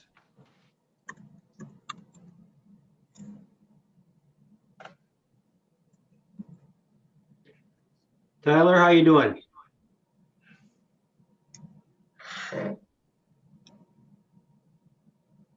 Yeah, I finished it. Okay, great.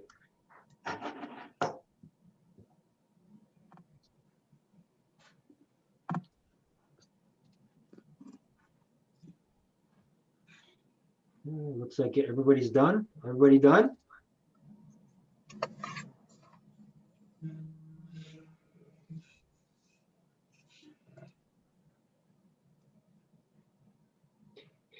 Can we move forward?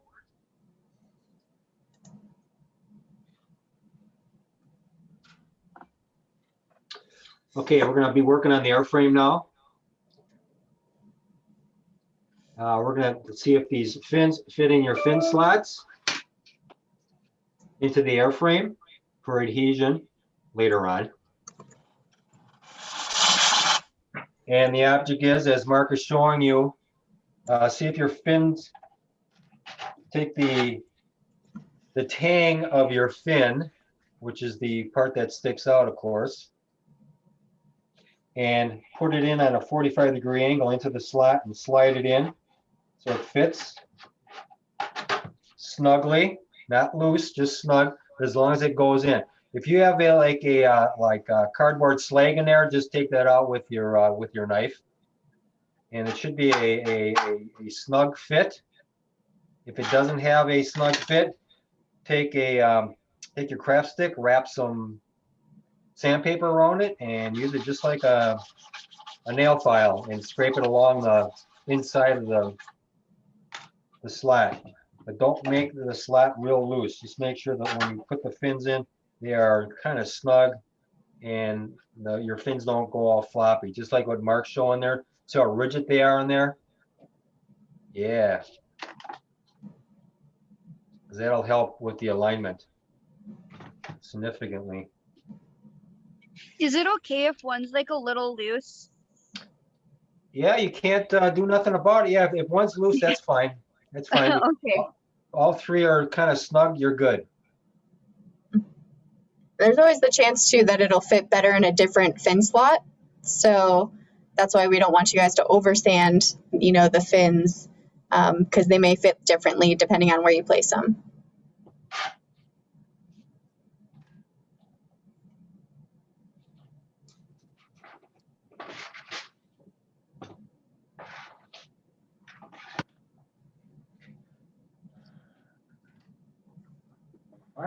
My fins are slightly shorter on the slot. Is that okay? Yeah, if they're snug, as long as they're bottoming out, are they touching the airframe, the root of the fin? They should set in all the way to the root of the fin. The airframe, the tip of the fin should touch the airframe. So it's here on the end. I don't know if you can see it. Who's talking, James? Yeah, so this distance Yeah. is slightly shorter than this distance. Oh, that's okay. That's fine. As long as you can get it in there, that's fine. Thank you for pointing that out.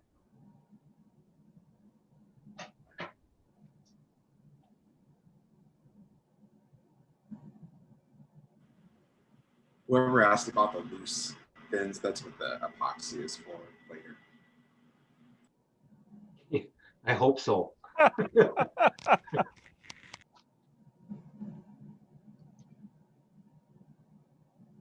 And don't forget the first step too. I know we got excited about the fins and fitting those, but just make sure you also get that rough sand around the fin slots so that you have a better time with epoxy later. Mm-hmm. Don't forget, people, that you did mark your centering motor mount ring. Don't forget to mark that on the last step we had before. That's important.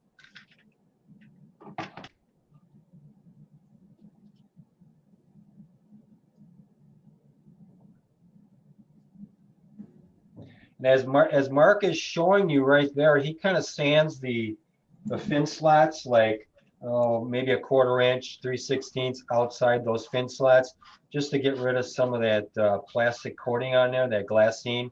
So when you adhere your fins and make that nice fillet for the fin, as you was explaining before, you have a good adhesion between the fin and the airframe.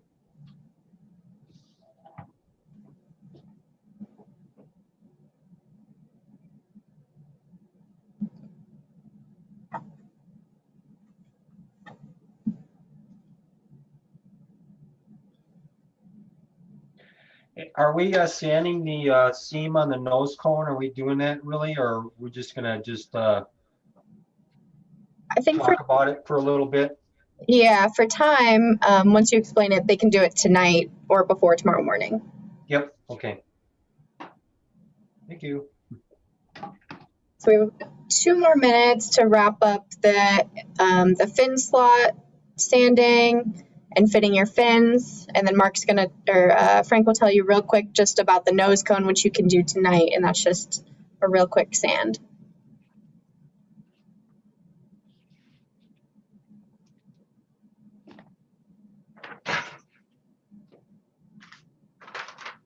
What's my timeline?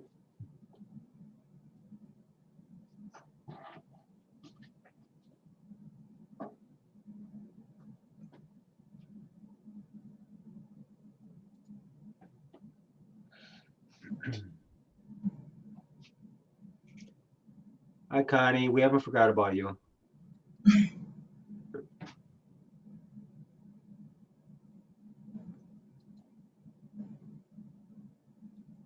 All right, Frank, I think you can explain the nose cone sand.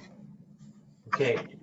As you can see on the plastic nose cone, there's a seam in it, and that's how they it's molded together with the seam. You can sand the seam with the sandpaper you have very lightly. You can fill that in with a resin if you want later on for when you paint it, then you can have a seamless nose cone. I would suggest you can sand the heavy part with your sandpaper you have, then later on use a lighter sandpaper like a 200 grit or even a 250 or a 300 grit to make it nice and smooth. And if you're going to paint your nose cone, always prime it, because paint will not stick to this unless you prime your nose cone. The new black nose cones seem like they wet sand really well if you want to take the time to do that. I'm not saying you have to, but right, it's a nice step. Yeah, I'm modeling last year's model. I'm out of date. All right, and you can do that sand on the nose cone tonight or tomorrow. You don't have to complete that step right now. It's not critical. But as long as you're done with the airframe and the fin, just put an R in the chat. We're pretty close to wrapping up for tonight, but we got to get some epoxy done first. So whenever you guys are ready to move on. Everybody put your gloves on. Andrea, did I see you have that centering ring on? Both of them are okay? Good job. She's going to be an expert sander after this. Or she's going to be sore for sanding for the last 20 minutes. All right, we have a big chunk of the group ready to go on. Let's see, Cody, how you doing? Don't see an R in the chat. Oh, yes, I did send an R. All right, I don't see it, so just checking in. All right, let's move on. We are last build part for tonight. Hey, everybody got their gloves on, please? Okay, this is another dry fit step. Fit the mid centering ring at the measured mark that you marked with 5 1/4 from the aft end of the motor mount ring. Motor mount. Either you can use the plastic cup or the paper plate to mix your epoxy. You need a small amount, not a ton, just enough to apply to the motor mount ring all the way around the circumference of the motor mount ring, so you can glue your mid centering ring in. Right, as with the ring, but can you guys slide the ring down away from the two lines such that when you apply the epoxy, you push the epoxy up towards the front ring? That's right. Push your centering ring to the aft of the motor mount tube so you can see the exposed mark.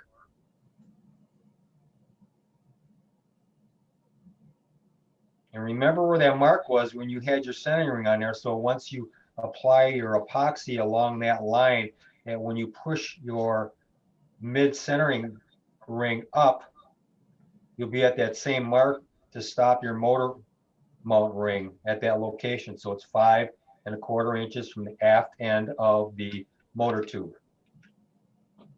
And we want you to push it up so that the epoxy screeds along the tube and the surface of the forward part of the motor mount ring. And you got to hold it up also, because it takes a good 3 to 4 minutes for that epoxy to get kind of tacky so it doesn't run. So you don't want the epoxy to be running down the side of the motor mount ring. And not that you're thinking about enough things at this particular moment, but I just want to remind everyone to keep everything below the motor mount ring clean. Any residue that's left behind can get in the way of putting the fins together tomorrow. And once you have enough epoxy mixed, we're going to also do the forward centering ring. As long as you have the epoxy mixing, do the forward centering ring and do the same thing. Back it down about a 1/2 inch so you can see your marks, as Mark is showing there, and then put another bead of epoxy along that mark. And once you have epoxy all the way around that motor mount tube, twist and slide it up to the mark so you have a nice bead of epoxy fillet between the motor mount tube and the forward centering ring. And make sure to hold the motor tube in a forward position so the epoxy does not drip.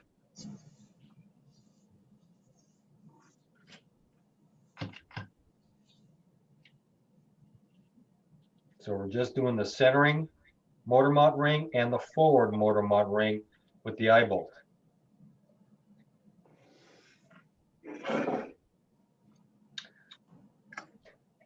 I want everybody that has to complete it, put an R in your chat box and keep your epoxy fresh. If you have a little extra over, we're gonna be dipping your epoxy on the T-nuts that you have mounted on your aft motor mount ring. So make sure you have some epoxy left over or it's not too tacky. I don't know that everyone has holes for their aft rings. Right.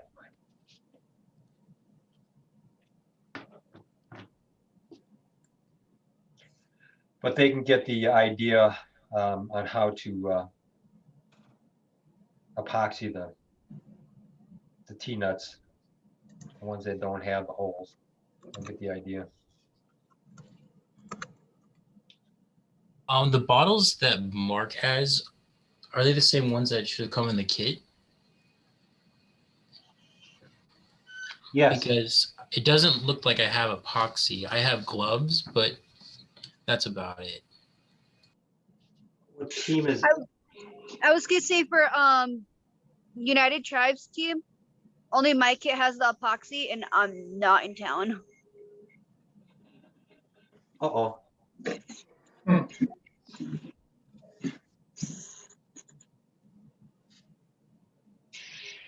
So is there a Hobby Lobby near you? Hear me. I'm gonna get some right after this. Do you guys have a Hobby Lobby there? Yeah. Yeah. You do? Is it close by? So it's all the way uptown, but relatively close. Because what's you can, uptown? if you have an app on your phone of just look up Hobby Lobby coupon, you get 40% off the epoxy there. Okay. They just killed that deal, Frank. They don't do that anymore. Oh, come on. Really? Yeah, I'm serious. End of January, they stopped it. No. way. So You should just make wanted to lot pay for it. you Yeah. guys, if any of you have to, if you were missing epoxy, because I think there was one team that became to one person and they couldn't meet together, so they were trying to get it to all the team members. If you need to go out tonight, tomorrow morning, and get epoxy, or you pick up a nut, though we will reimburse you for any expenses that you have for missing materials, just so you know, and we can get you reimbursed.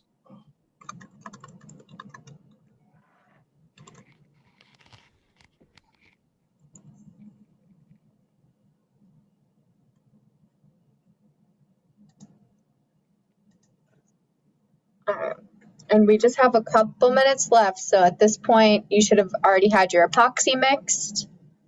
You should have your forward and mid centering rings slid down below the line, or you may have already started your epoxy process and be twisting them up back in between the lines that you drew. Yeah, I'm gonna start in on this. I don't know if Frank's narrating. Hey, Kevin. All right. Okay. I read a story online saying they weren't going to do that anymore. This is good till February 13th, 2021. Well, then I guess everything you see on the internet isn't true. Okay, where are we at? Okay, the Ed, sad part is I'm trying to remember when we were at UTTC, I went and bought epoxy, but I'm trying to remember where I went to go buy that epoxy. that was at Menards. Was it Menards at UTTC? Yes. Okay.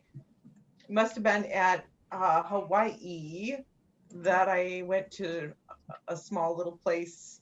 Right. And it was really hard to find. Right. So just an FYI, we find that when we go to places, we sometimes don't have enough either. Okay, the ones that have their T-nuts mounted in their aft motor mount ring, let's dab a little epoxy on the edges on the inside. So on the back side where the flange is, I want you to put some epoxy between the flange and the motor mount ring on the wood. Do not get it in the threads. Do we move these rings up after putting the epoxy on? Yeah. Yep. Okay. And you like kind of twist it as you push it up. Yep. Twist it? Yeah. Yep. Push it up just like a your favorite summertime popsicle push up. Okay. And just to redeem my good name, they're going to discontinue the coupons on February 28th. Get your epoxy now. Okay. Hey, Kevin, I'm busy. Hey. If you wait until the 28th for this project, it may be too late. All right, so I want to be mindful of time. How are people doing with the 1 and 2 on the screen? We have our centering motor mount ring in the right position and epoxied, and our forward motor mount ring pushed up and epoxied. Just to clarify, for the forward centering one, it's supposed to be only an 1/8 of an inch, right, away from the edge? Yeah, 1/8 to 3/16 in between there. Oh, okay. Yep. It's not rocket science. It doesn't Don't have to be forget too to hold exact. your motor. Don't forget to hold your motor tube up like this so the epoxy doesn't run. Pull it straight up forward so it doesn't run unless it's already tacky for you. Straight up and down like a flagpole. Other way. There you go. There you go. Because you have your epoxy on top, don't you, Andrea? You have your epoxy up here, don't you? Turn your motor mount tube around. The eye bolt should be up. Yeah, eye bolt should be up. Andrea. Oh, okay. Oh, there it is. There you go.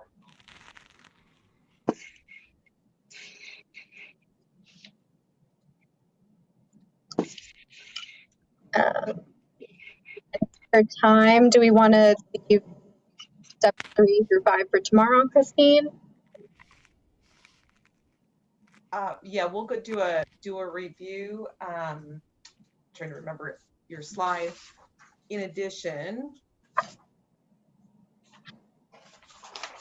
Once your epoxy is kind of set and tacky, you can lay it to the side. so I am going to ask everybody, oops, not yet. Hold on one second. If everybody could look at your camera, I'm going to snap a picture of all of us. Cody walked away from me. Darn it. But I'd love to grab a picture of everybody. Thank you. And you guys ready? Let's see. And here we go.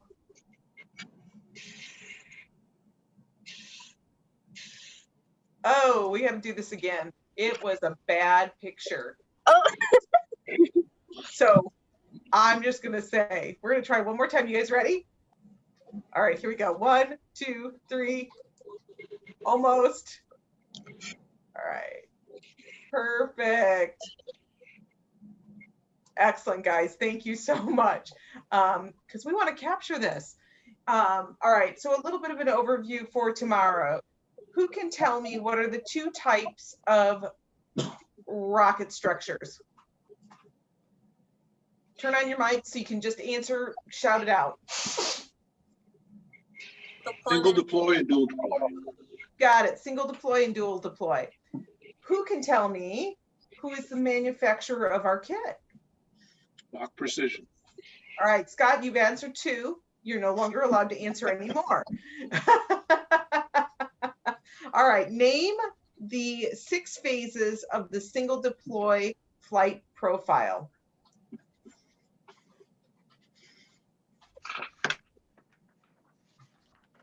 Okay, it was on slide 12, which means for you guys, if you're looking in your books, I can read that small. It's launch, power 11. ascent, coasting, ejection charge, slow descent, recovery. That's for single deployment. But for dual, it's launch, power ascent, coasting, ejection charge, slow descent, ejection charge, recovery. D'Angelo, you get a gold star. Good job. All right. So then tell me, anybody, name the parts of the rocket. Sure. Oh, I'm not muted. That's Like that's the not. airframe, the note, like is that what you're referring to? Like the physical parts? We have this. I don't have a rocket to go. So if I'm pointing at my screen, what is, ooh, you can't see me. Yeah, I'm like I can't. So the top of the green, there we go. The top of the green, what's that called? What part? The green. Behind my head. See my fingers pointing? Not really. Like the nose cone and then the upper frame, lower frame, fins, coupler, I parachute. still see Mark's screen, Mark's build. If we were to look in your books on page, what is it? What page? What's the back end of the rocket called? There you go. Aft. Motor mount? I heard someone say aft. Perfect. And what's the other side called? What's the front called? Forward. Yes. Forward. Sustainer. So we have the sustainer and the booster and the aft and the forward. Thank you. So then the next question, and then Andrea, maybe this is the good question for you, is what makes up the aft portion of the rocket? Like the motor mount? Is one part, yeah. The motor's what do you call it? The centering rings with it and the motor. Well, that's all. Yep, that goes on that. So we have, what did you just put in, guys? Tonight, you had to put them in the slots. Fins. The fins go into the air Booster section. Booster airframe. airframe. We have the motor mount and recovery as part of the aft section. All right. Where is the mid-centering ring located on the motor mount tube? 5 1/4 inch down from the aft part, from the lower part of the aft. So for our rockets, 5 1/4, correct. But if I had a different one, it's at the top of what? The fin. Fin. Good job. And then what is the purpose of sanding? Oh, Tyler, where are you? Maybe you can answer this for me. What is the purpose of sanding all of the rocket components? I think that's so that they fit. So they fit, but what kind of fit? What are we looking for? I don't know, snug fit. Snug, we call it friction fit, right? So everything is tight, but loose enough that you can move it. Very good. So tomorrow morning, we are going to start at what would be called 10 a.m. Central Time, 8 a.m. Pacific Time. So between tonight and tomorrow morning, complete all of your pre-fit checks and then finish up any epoxying that you need to do, review your handbook for today and tomorrow, and then of course, we're going to see you at 10 a.m. Make sure when you come back, have water, have snacks. It's going to be sorry, not 10 a.m., 8 a.m. Pacific time. They need to purchase. They also need to purchase their epoxy tonight. Yes, if you didn't have epoxy, please go get some. It is my greatest apology. The cheapest one I found was Harbor Freight. You can get it for like $4. There you go. And it's exactly the same thing. It just, instead of a bottle, it comes in a little toothpaste kind of. Yeah, like a Lily syringe? and Anthony have them. Like a syringe? Lily and Anthony are holding them up. Yeah. So it's like 3 ounces in each tube, and it's $4 for both of them together. Really? Yeah. Nice. I've never even seen it sold that way before. That's crazy. Is that a paste? It looks like a paste. It's about, I think it's really the same exact material we're using. Okay. Okay, cool. All right, so here's my last thing. As I used to tell my kids when they were in sports, when they were in music, remember, to be early is to be on time. But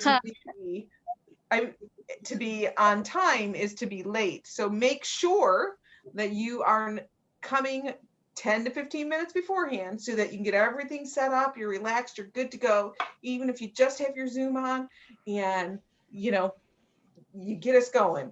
So please be on time. As you can see tonight, this is a full schedule and we have to be on the dot for each section to make sure that we get you through the full build by the time we go to end tomorrow night. So with that being said, are there any last minute questions? Should we sand the outer edges of the centering rings to fit into this? Not yet. Not yet. Yep, not yet. So also do me a favor, double, triple check your supply list that was in your book and making sure that you have every piece that you were supposed to get, and whatever you don't get, run out to the hardware store, Hobby Lobby, what have you. Keep your original receipts so that those receipts can actually be sent into us or, emailed to us, and we are able then to reimburse you. Okay. And again, my apologies. I am so sorry. We thought we doubled and triple checked everything. And I have a question as well. Sure. When we drill the holes, how big are the holes supposed to be again? For the rings? The aft centering ring? For the T-nuts? Yes. Yeah. Just a 1/4 inch, no bigger. Okay. Yeah, you can take and please, the people that are going to drill their holes for that, make sure that ring is on a secure spot where it will not spin and let go and hurt your finger. Make sure you have it clamped down some way, please. Because as soon as you go through that piece of wood and it goes to the other side, it'll want to let go. So clamp it down real tight so it doesn't fly and hit your finger. I'm serious. Also, if you use these little Z clips, it'll help you line up where to put the holes. There you go. Yeah, just take the Z clip and put it in the center of that motor mount ring and just draw a circle around it and drill safely and carefully, please. Okay, any other questions? If not, you guys are free to go. Thank you so much, and we'll see you in the morning. Good job, everyone. Great job. Thank you. Wait, I have a small question. Sure, Chase, go ahead. We'll what stick kind of on for a few minutes to answer any questions. What's that? What kind of motor is being provided to us to launch this? H219. H219. Okay, thank you. You're welcome. H219. Did I get that right, Mark?